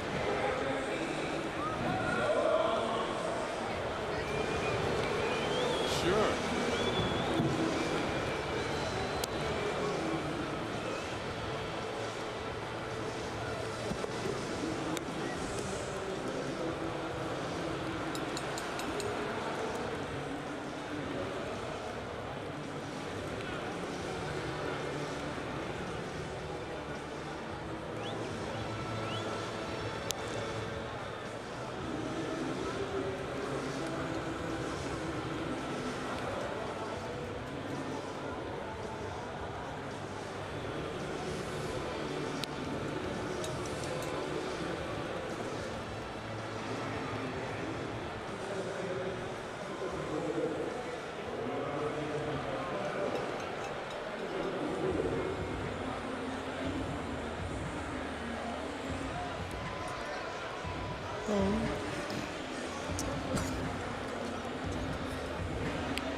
We go to the bottom of the 6th inning here at the stadium. The Yankees are leading this one 11-4. Billy Traber's still in there. He'll face the bottom third of the Yankee order: Cano, Swisher, and Cabrera. Cano's 2 for 2 with a walk. Now, the Cure Auto Insurance scoreboard shows the Yankees 11-15-0 and the Red Sox 4-6-1. And we are honored. We got a glimpse of him earlier, but now he's going to be on with us. Hall of Famer Eddie Murray is in the booth, and that one is driven to right field. Drew is there. 1 away. Now, Eddie, we feel as if you're a member of the booth anyway, because Kenny talks about you a lot. So we feel like we really know you. Well, I figure I would come into play on blowouts and rain delays. That's right. We need a little extra action up here. A lot of Earl Weaver stories, you know. Well, there it is. There's the middle of the Oriole order back in the day. 3-4 and 2 great switch hitters back-to-back in the lineup. Pretty good. Thank you. Those were fun days, although they were a long, long time ago. I want to remind you of that just in case you forgot. Thanks, guys. Yeah. Well, I can remember when Eddie broke in, Rookie of the Year, and then '77, and hit more home runs than I did that year. Yeah, I remember that 19,000. Well, you made up for it, believe me. Okay. All right. Now, we were talking earlier about Grand Slams. You had 19 Grand Slams in your career. I mean, that's unbelievable. The record is 23 by Lou Gehrig. Yeah, I didn't know I was had something to shoot for early. No, I'm kidding. You were taking care of that? No, I tell you, Earl would. Oh man, I had some comments from him from time to time that I don't try when nobody's on, and Earl, I am. You know, I'd just rather have success when people are out there, but you always were trying. That's why I always got the take sign 3-0, because he wanted me to walk to get on in front of Eddie to load the bases. Singing, you were walking before I got there. How was it having Ken Singleton hit in front of you in that lineup? Well, I tell you, he had a plan, and I tell you, it worked. It just worked something serious. he takes an eye test, or somehow they put it in the paper how good his vision is. He takes a picture and it's a ball, obviously. Look now, I'm wearing glasses. I'm the only one with glasses. There's Kenny going yard against the Twins. Oh, I got plenty of them. Well, look who's waiting at home plate, though, Ed, when they're going to complete this trot, man. Well, you're really styling around the bases there, Kenny. Ah, there's Ed. Oh, you're behind me. Yeah, I was hitting behind you then. That's I think that was my last year. That's by the time Rip had gotten to the teams. I was hitting behind you then. I was your insurance policy. That's a lot of runs right there. You know that? Gosh. I'll tell you, it was fun then. Well, you know, I always kid Eddie that he was Earl's favorite player because he was the only one Earl never yelled at. And that, you know it's true. You're the only one he never yelled. You like being the teacher's pet, huh? Hey, he knew the intelligence that was there. I tell you, I tried to steal third base one night, ended the ball game. Yeah. Eddie, get in my office. And He didn't want to ball you out in front of anybody. All the guys are going, great, great. He's going to get him. Well, I walk into the office. He says, close the door. I closed the door, and as I closed the door, sit down. As soon as I sat down, he says, get out of here. Now, as I'm leaving his office, I open the door, and here's 6 heads looking in. They putting their ears to the door. They said, that was it. You didn't tell the whole story. You know, we're 2 outs in the 9th inning. I said, and we're losing the game. And he tried to steal third base and got thrown out. Did I say that? You did say that, Eddie. All right. He did. So we figured this is it. If anybody's going to get yelled at, it's good. Eddie's going to finally get it. And Earl lets him off. You know, I got pardon from the governor. I never tried to steal third again. Yeah, well, This sounds like an old Bill Cosby thing. Herman's getting a beating. Herman's getting a beating. well, he yelled at me in front of the whole team for doing the same thing. Well, there's a difference in speed there. 2 steps, a step and a half. We were talking about the tonight's the anniversary of the Thurman Munson game. You remember when we came back here in the '79? Oh, yeah, that was a very sad night at the old stadium across the street. There's Eddie's favorite manager. That's when he kicked some of the umpires out. I love that. Yeah, that was awesome. He was something. I tell you, that was the only night I got a bunt base hit in baseball. Well, in the big leagues, was that particular night. Well, you didn't need to bunt very often. Well, the Yankees just announced, guys, that they've acquired right-handed pitcher Chad Godin from the Padres in exchange for a player to be named later. Godin, 4-10, 5.13. In 20 games, 19 starts with the Padres this season. Is he in town tonight? I don't think he's in town yet. We might need him. That's a hot shot past a lunging Lowell into left field. Pinch runner Hairston on for Swisher, moves to second. Buddy, you've been away from the game a little bit. You say L.A. is home? Yes. How much baseball do you still watch? Not a whole lot. Is that right? Believe it or not, if majority of the time I end up falling in love with watching girls play softball. Softball? Oh, man. That's the only ball you can still see. See, I can't see baseball anymore either. No, his daughters probably play. They were in it for a moment there. Now they're she's grown to 5'11", so she's now playing basketball. Okay. Yeah. So that's something that you get to see her go try and play that. Eddie's like he's a golfer now. Mm-hmm. Frustrated. Frustrated, just like us. I'm frustrated, but I won't call myself a golfer yet. Oh, okay. There's Derek Jeter, and he pulls it foul. Are there any players you enjoy watching out with the Dodgers or just around baseball? Well, I just heard about my that 50-game suspension of the one I was teaching over there in Cleveland that's in L.A. right now. You know, Manny? Oh, Manny. You kind of that's not real good. But, you know, you're watching Albert over there in St. Louis. He's going through a Barry mode where he doesn't miss a pitch. Hot shot and foul. Yeah, you work with Manny Ramirez young in his career. I mean, you know he's a great hitter, but do you see this down the line? I mean, here's a guy that I played with his first year, Derek Jeter, and I think, you know, he's going to be a good player, but I don't know if you ever put him in, you know, Hall of Fame type players. No, Manny, you know it. For the longest, I've always said he was the best RBI guy in the game. I mean, my thing is when that score is tied, 1 run up or down, that's what an RBI guy does, and when he steps up, and that's what he's good at. He's not that 9-2 ball game driving in 3 more, you know.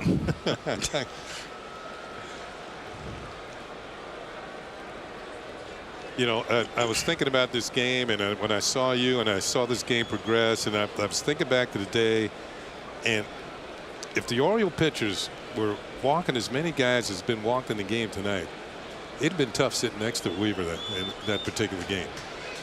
Yeah, it could have looked like one of those little teepees, you know, blowing up smoke. He'd been yelling at somebody. Grounded and past a lunging Lowell and down the left field line. Hairston scores. Cabrera will go to third. Jeter heads to second, and he's out at second. So Jeter, trying to advance to second, gets gunned down, but he picks up an RBI, and the Yankee lead is now 12-4.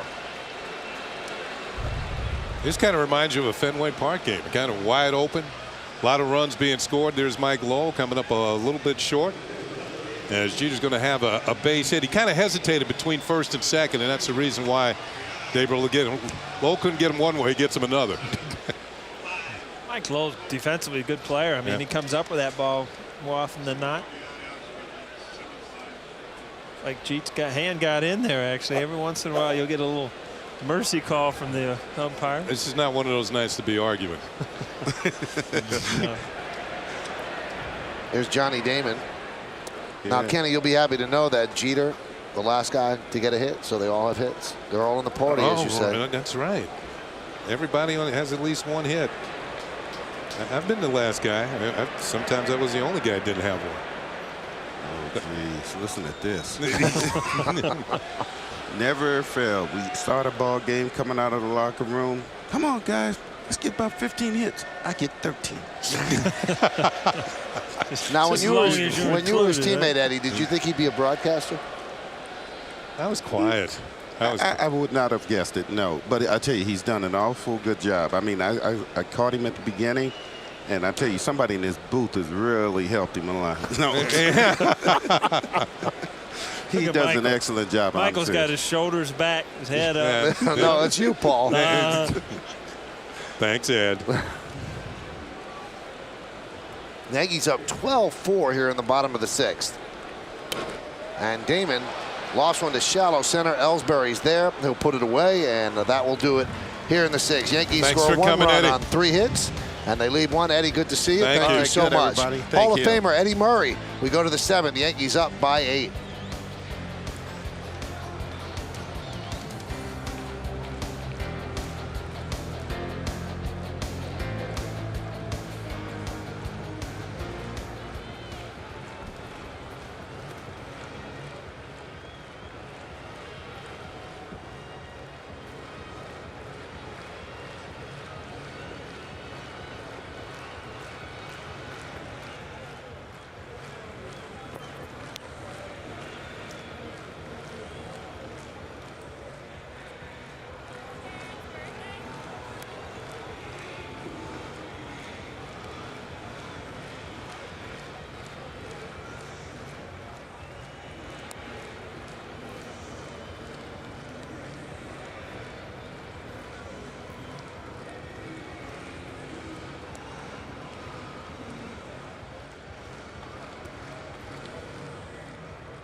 Take a look at the out-of-town scoreboard brought to you by Chase. Now with over 14,000 ATMs nationwide. Chase, what matters. All finals in the American League. Cleveland beats Minnesota. Detroit over the Orioles.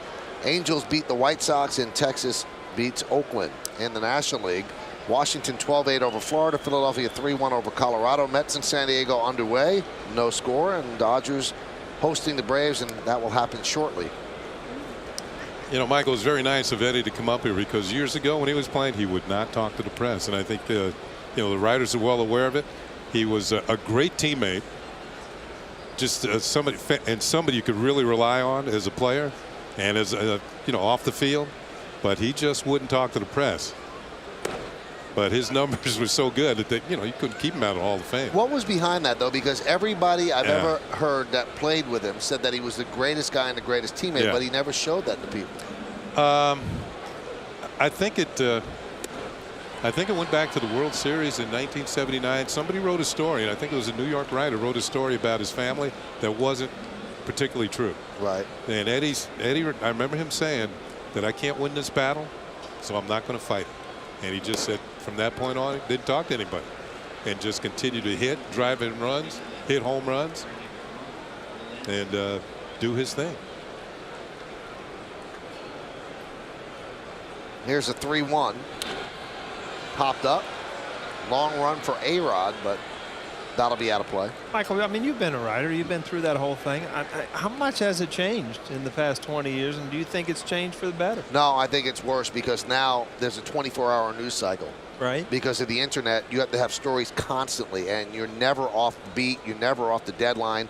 And I think now it's a more voracious appetite because everybody wants to break stories because there's so many different things. Websites, newspapers on websites, radio, TV. I think it might be worse. As J.D. Drew works a walk.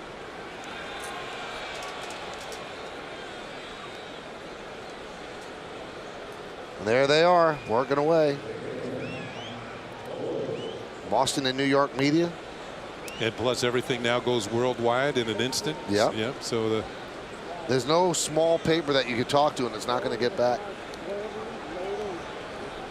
Now, one thing I noticed in the 6th inning, I wonder if you guys noticed it, and this has been one of the knocks against Mike Lowell, who's a former Gold Glove winning third baseman. He didn't have any range at all. I mean, the ball hit to his left, he couldn't move. The ball hit over the bag, he couldn't move. And there's some question whether the hip surgery that he had robbed him of any lateral movement at all at third. High fly ball, deep right center. Jerry Hairston makes the play. 1 out.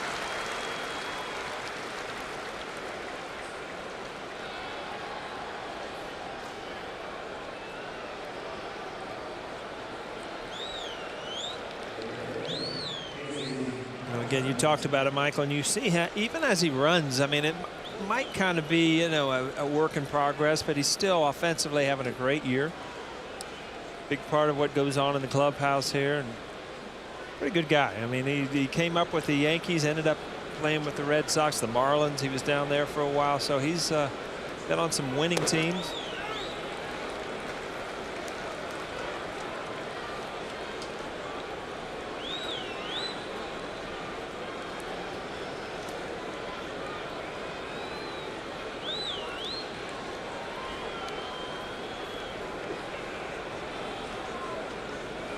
And to think that the only reason he's on the Red Sox is that the Red Sox were forced to accept him and his contract if they wanted to complete the Josh Beckett deal with the Marlins. And not only did the Red Sox have to accept his contract, they had to send Hanley Ramirez, who they knew was going to be a great player, to Florida, but they'll do it all over again because they got a World Series MVP out of it in Lowell and a big, big, big game pitcher in Josh Beckett.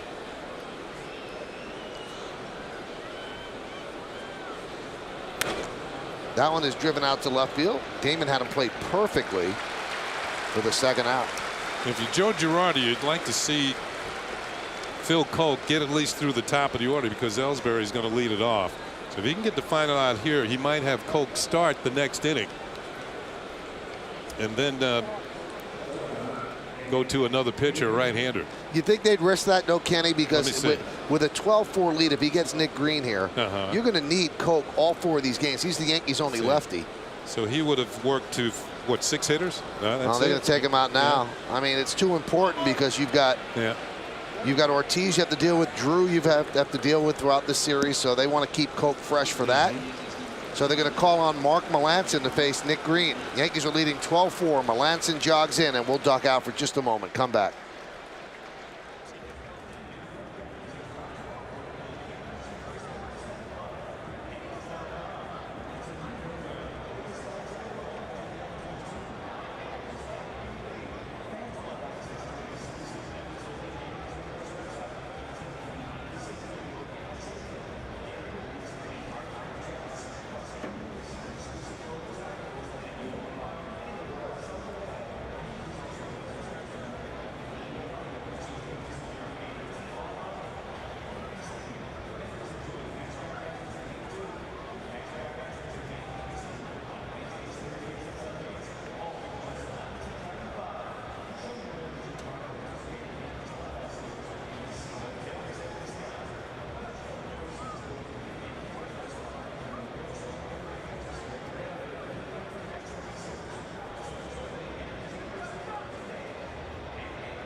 Back here at the stadium, largest crowd of the season, 49,005. Second sellout of the season as the Yankees will call on Mark Melanson. You see his numbers. This will be his 9th game. 3.60 ERA, 7 hits in 10 innings, 5 walks, 6 strikeouts, and he will face Nick Green.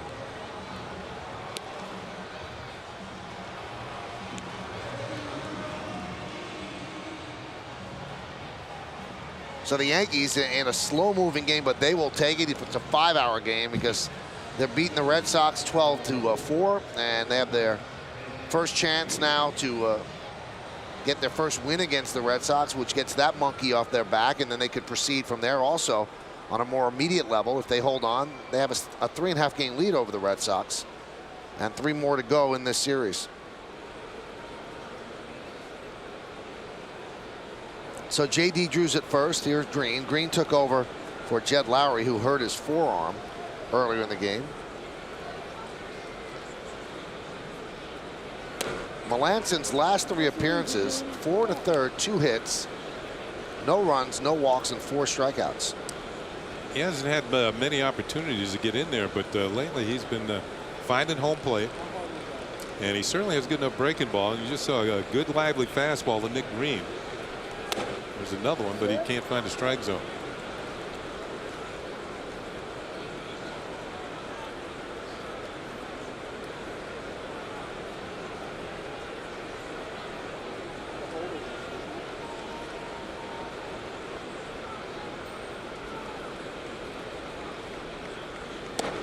Now he finds it, and the count 2-1.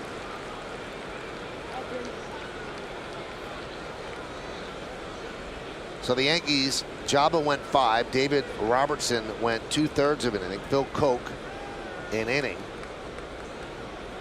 Now Melanson. It's not very often you go 2/3 of an inning and pick up 3 strikeouts. And get pulled. Huh? And for those that just joined us, the reason that happens is that one of the strikeouts, a wild pitch, and that allowed Jacoby Ellsbury to reach.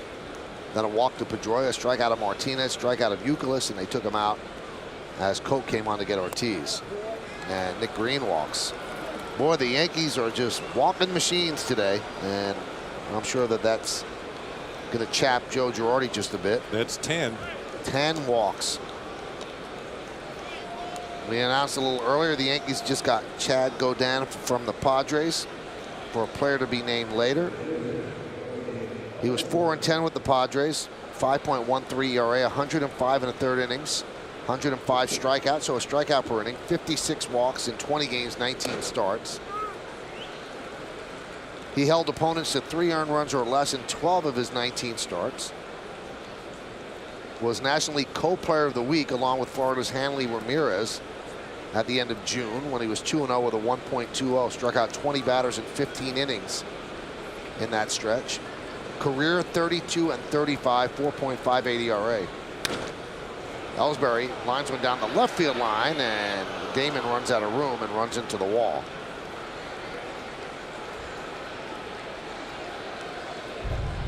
Hopefully Johnny's okay. Ooh, he bangs it in a wall with the shoulder and the elbow, and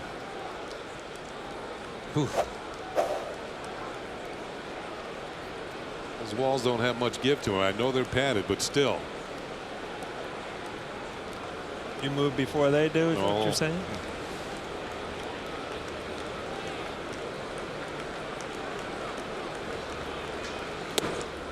Now finishing up on Godin, he's modeled a lot of uniforms: Tampa Bay, Toronto, Oakland, the Cubs, and now the Padres.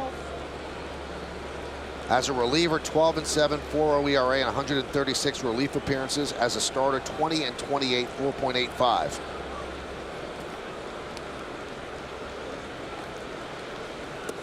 Check swing. Did he go? Did he go? Yes, he did. As Ellsbury down on strikes. Didn't seem like Bill Miller really wanted to make a definitive call. No runs, no hits, no errors, and 2 men left on base at the end of 6.5 time for the 7th inning stretch. Yankees lead the Red Sox 12-4. And offer a moment of silent prayer as we remember the servicemen and women who are serving our country at home and around the globe.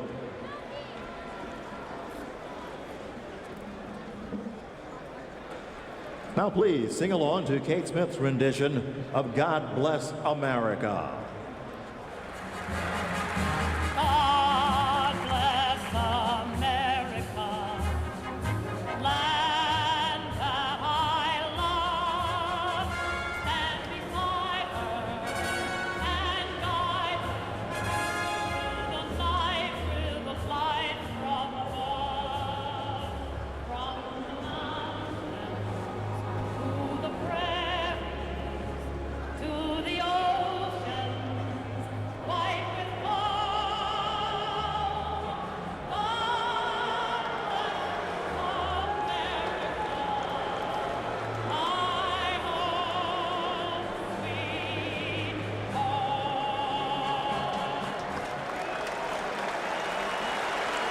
And now, ladies and gentlemen,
Well, tonight after the game, Dwight Gooden's made house calls for both the Mets and the Yankees and earned the nicknames Doc and Dr. K. Question is, who helped give him those nicknames? It's a piece of New York baseball history tonight on the Verizon Fios game wrap-up right after the game on My 9 News. Boy, they are getting their money out of Billy Traber as he is still in there. And he will face Teixeira, Rodriguez, and Matsui as the Yankees lead 12-4. Traber came on in the 4th inning. New left fielder in the ballgame for the Boston Red Sox, Josh Reddick, taking over for Kevin Youkilis. Reddick recently recalled from the minor leagues. They put him on the roster today to replace Rocco Baldelli, who fouled the ball off his foot yesterday, and on the plane ride to New York it swelled up, and they decided to put him on the DL because they needed a player right away, especially with the injury to Jason Bay. So Josh Reddick, who was up earlier, comes back on the major league roster. Driven out to right center field and deep. Giving chase is Ellsbury. Looking up, see ya! Opposite field home run for Mark Teixeira. And the Yankees have a lucky 13. They lead 13-4. And Phil Hughes has a souvenir.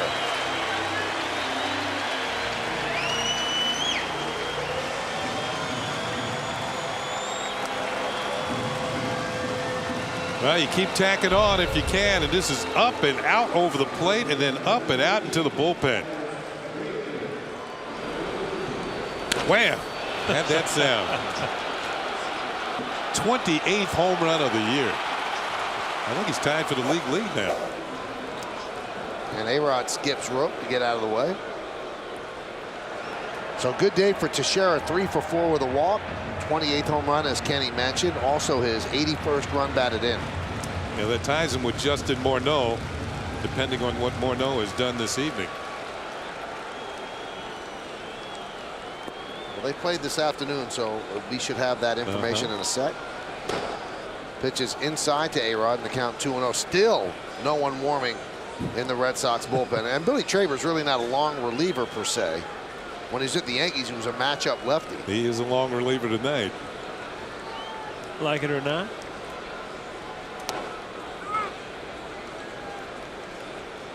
Now, are games like this fun, Paul, for the players, or do they want it to get over with? I'll tell you, it's much more fun for the Yankees than it is the Red Sox right now. But again, you get to the point where you don't want to get in bad habits. You don't want to lose your concentration, but it's really hard.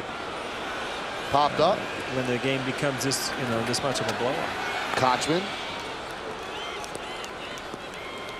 Morneau went 0 for 3 today, by the way. So Teixeira has tied him for the league leading home runs. I'm all for the 10-run rule. What do you think, Kenny?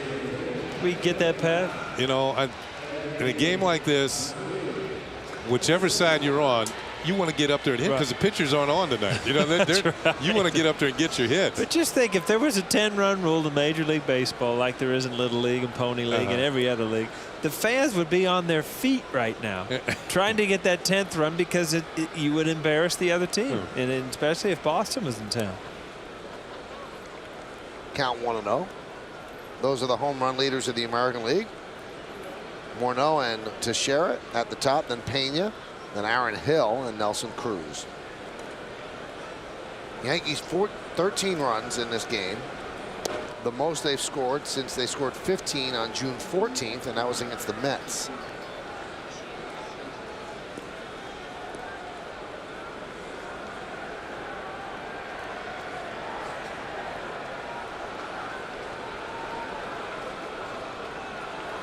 And the 2-0. Count 3-0. Takashi Saito, former closer for the Dodgers, warming up.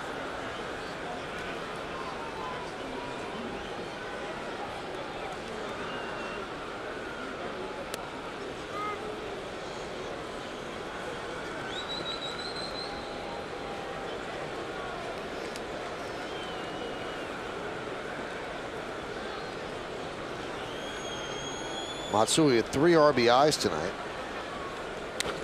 Ooh, just missed getting 4. Popped up.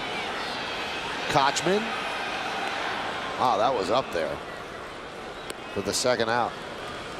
That is called a Goodwood pop-up. I mean, he got the fat part of the bat underneath on it, but it was underneath this one. You know, Kochman was about ready to call for a fair catch.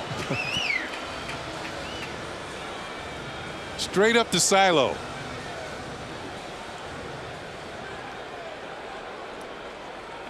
Two, 3, 4, 5. It was about 8 seconds up there. Had a little re-entry on it.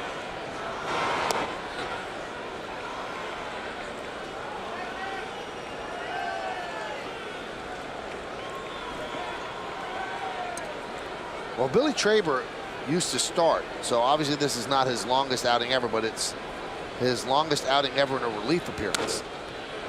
And now he ends that outing maybe with that ground ball by Posada. But the Yankees, well, the Bronx Bombers are out tonight. They have 13 runs, and they have 4 home runs. Johnny Damon connected for 1. Melky Cabrera, another, into the second deck in right field. Jorge Posada to center, and then Mark Teixeira goes into the Yankee bullpen as we head to the 8th.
Well, thank you, Russ.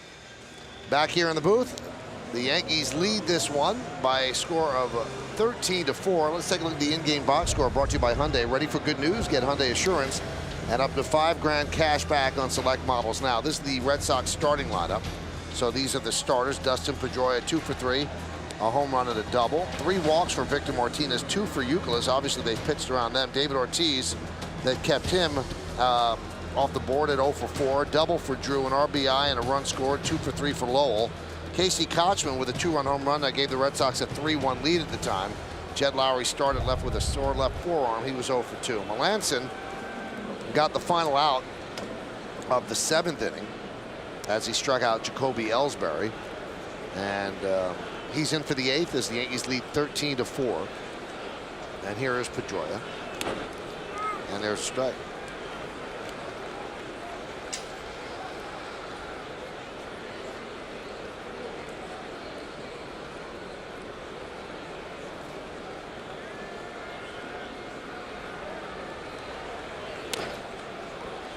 You ever seen the guy swing that hard and then make contact?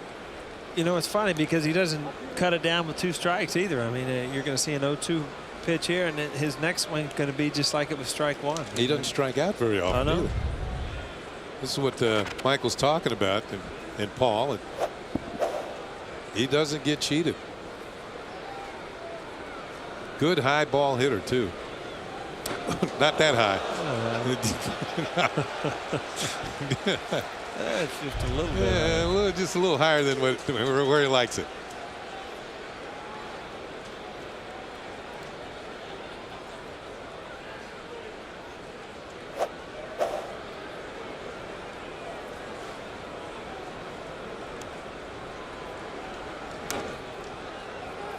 As you can see, with 2 strikes, he's hacking 96-mile-an-hour fastball.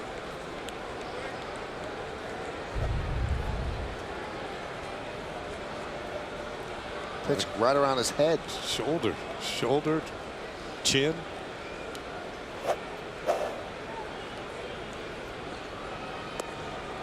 Paul, you alluded to this earlier. This guy, if you were scouting him, he swings too hard. He's obviously not tall. And, you know, he wouldn't fill out a scout sheet and go, wow, this guy's got all the tools. But somehow he's a great baseball player. Lifetime 300 hitter. 300 again this year. Plays hard. Solid defender. And those are the type of guys that scouts don't really love to send in great reports on, because if they don't make it, you look bad. Well, why'd you send in a guy that's 5'8" that, you know, swings too hard and doesn't run that great? It's like almost putting a good scouting report in on Jimmy Key. Ooh. And Pedroia could not get out of the way.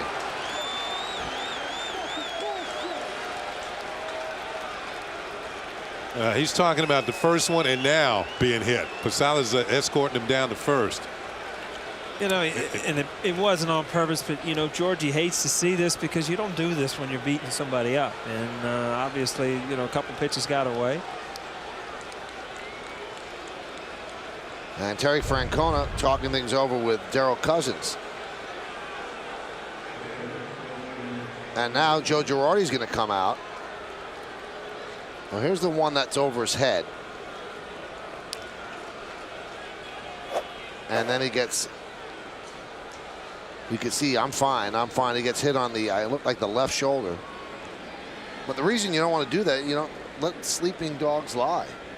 And why would you wake up the Red Sox by hitting Dustin Pedroia like that? So, especially leading off an inning. Yeah.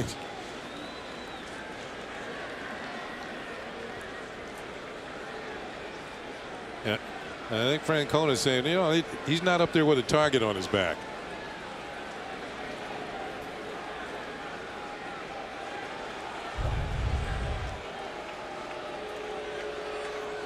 Right on the Red Sox. He said that's twice. Yeah, you know what? Pitcher comes close once, that's one thing, but if he hits you in that same at bat, that shows you maybe there is some intent there as a hitter. And you're not up there with a target on your back. I'll tell you one thing that's changed over the years, though. You don't see many hitters going after the mound anymore, you know, because the fines are too extensive. You know, back in my day, you're probably out there. Everybody's rolling around the field right now. because you're just not going to take it.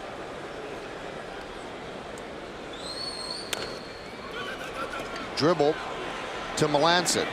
And you could see Pedroia was going in hard on Jeter and then popped up. And Pedroia and Jeter got very close at the WBC, but Pedroia is angry he got hit. Yeah. And he was looking to take out Jeter, but held up at the last moment. No, you're right. This is a play at the bang-bang play. He could have gone sideways and really upended Jeter. Pretty class play on Pedroia. Went in hard, ran off the field. Just enough to let him know I'm sliding into second. I think if it wasn't Jeter, he might have gone in harder to try to take somebody out, but he did get close with Jeter at the WBC.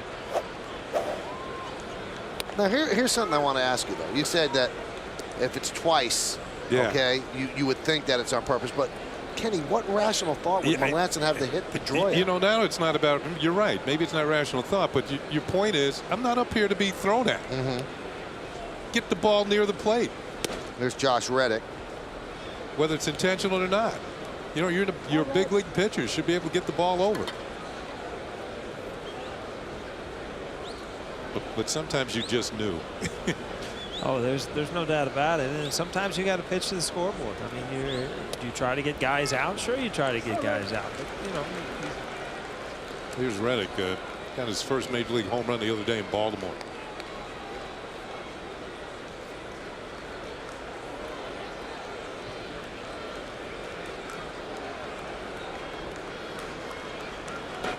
That one's bounced up there. In fact, during that game, he was playing left field and he got a nosebleed and they had to stop the game.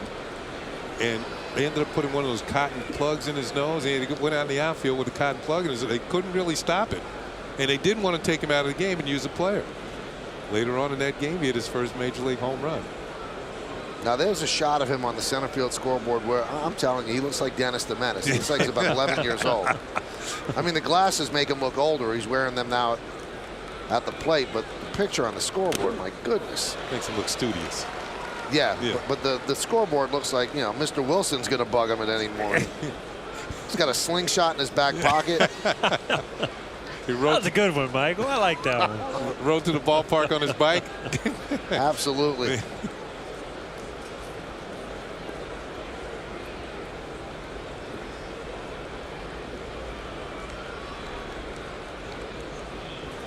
Two, foul back.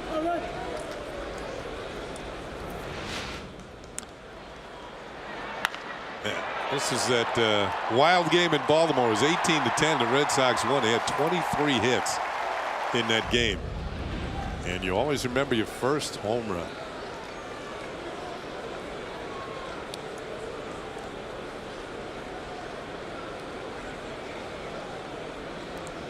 Two. This could be two. There's one. Not in time. Reddick's too quick.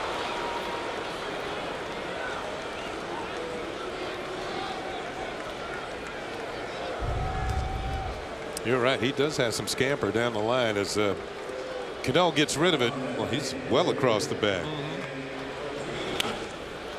Let's see what he's got here. Yeah. Remember when you ran like that, Paul? I thought you were talking to Michael. Michael never ran like that.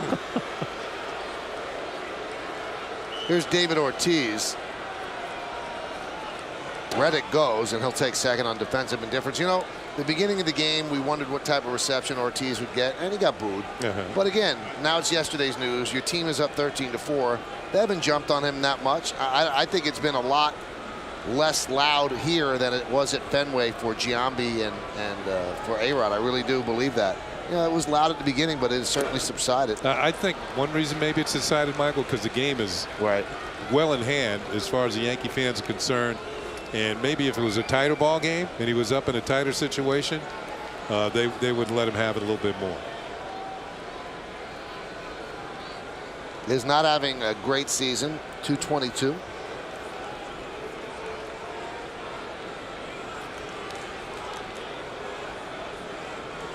But amazingly, he has 14 home runs since June 6th.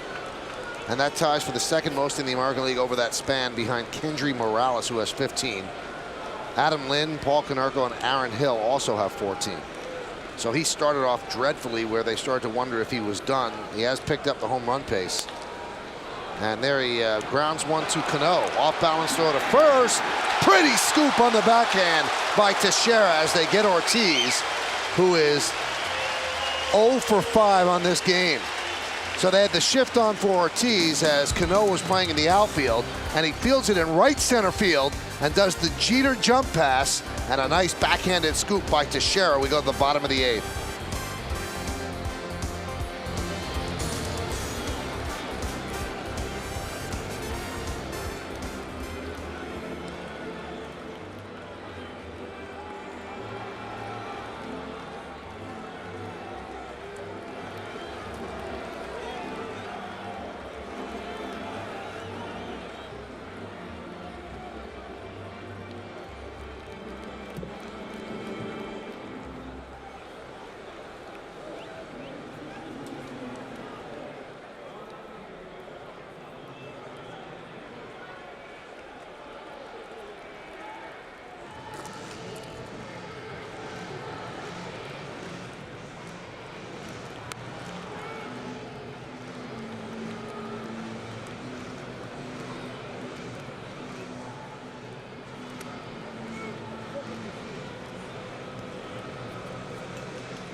We go to the bottom of the 8th inning. It's time for the in-game box score, brought to you by Hyundai.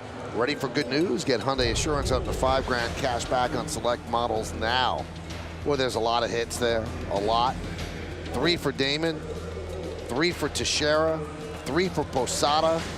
The bottom of the order has 6 combined. Everybody's in the party, everybody. An offensive orgy for the Yankees. 13-4 they lead.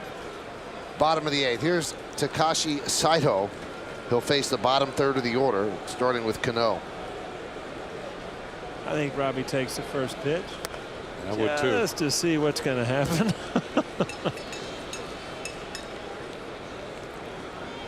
Well, the pitching matchup at the start did not live up to what it could have been.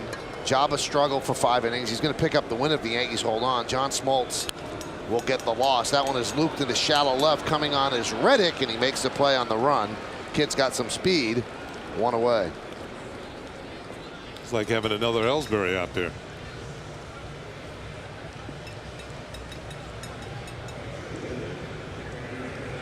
Yankees on their way to snapping their 0-8 against the Red Sox. Those are Saito's numbers.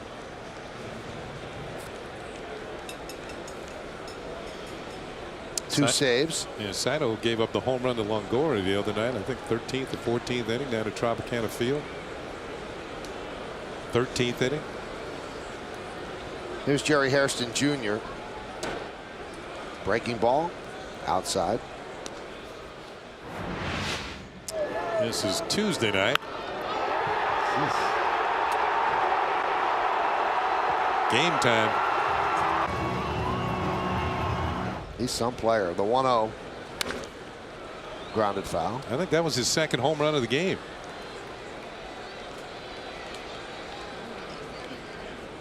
It was his second home run of the game. And the other home run was off Daniel Borg, who throws about 100 miles an hour. The 1-1. Breaking ball. Saito was another player that Red Sox GM Theo Epstein took a flyer on, coming back from injury. A nice compliment to Jonathan Papelbon when Papelbon's not available to close. Foul back.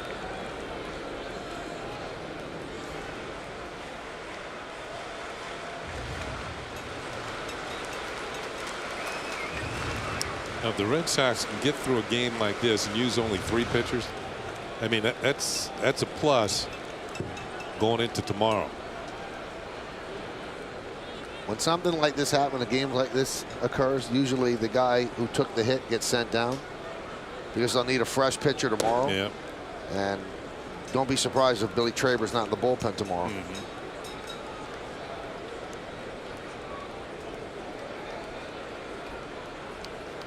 But managers have a way of remembering that. So if they can get you back here as soon as possible, they'll try.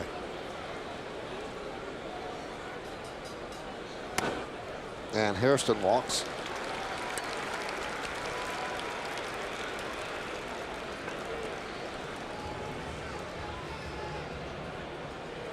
$16 walks in this game.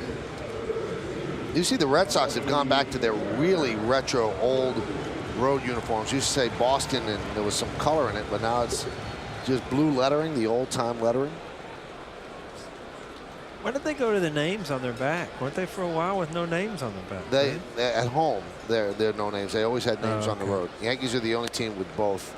The Dodgers don't have names at home, but they have names on the road.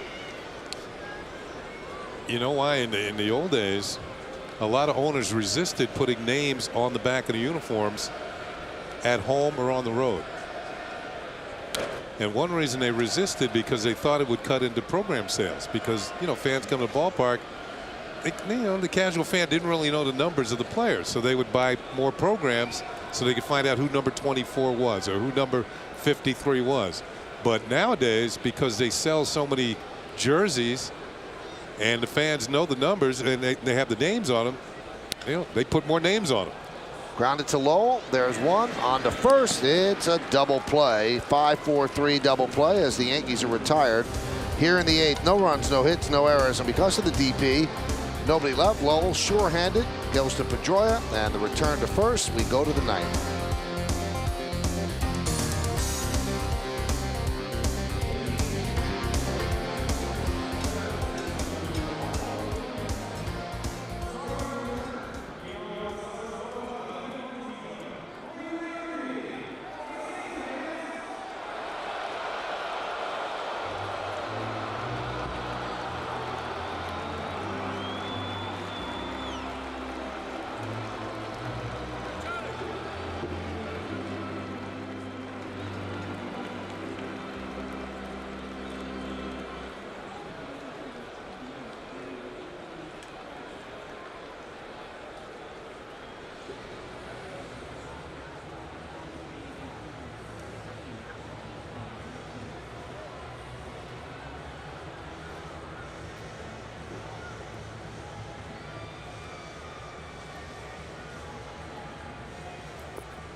Tonight after the game, Dwight Gooden's made house calls for both the Mets and the Yankees and earned the nicknames Doc and Dr. K. Question is, who helped give him those nicknames? It's a piece of New York baseball history tonight on the Verizon Fios game wrap-up right after the game on My 9 News. Jerry Hairston Jr. moves from right to third. And the new right fielder for the Yankees is Eric Hinsky. Former Red Sox, former Ray, former Blue Jays, played for every team in the East but the Orioles. And now Anthony Claggett comes on to try to get the final 3 outs of this game. Those are his numbers with Scranton and Wilkes-Barre. 4 saves. 3.02. Pitch to J.D. Drew. Outside 1-0. Tomorrow it's going to be a dandy. At least the pitching matchup would indicate as such or as much. Josh Beckett against A.J. Burnett, former teammates. Somebody got some Muhammad Ali signed boxing gloves. I think they have a silent auction here every day that ends in the 7th inning. And you can make your bids throughout the game. I guess that fellow won those gloves.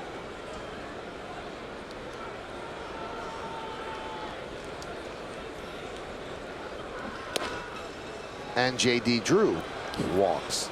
3rd time he's walked. Is that the 11th walk by the Yankees? Yeah, it is. Every pitcher's walked at least one.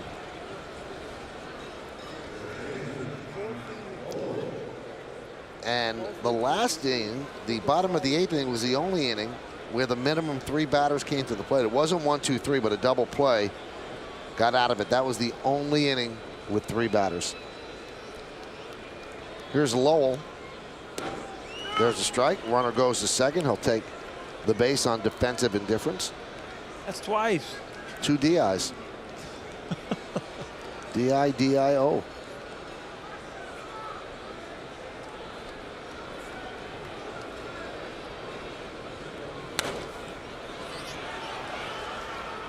Fouled away. Well, one thing, a record crowd, a lot of the people have decided to hit the Deacon early.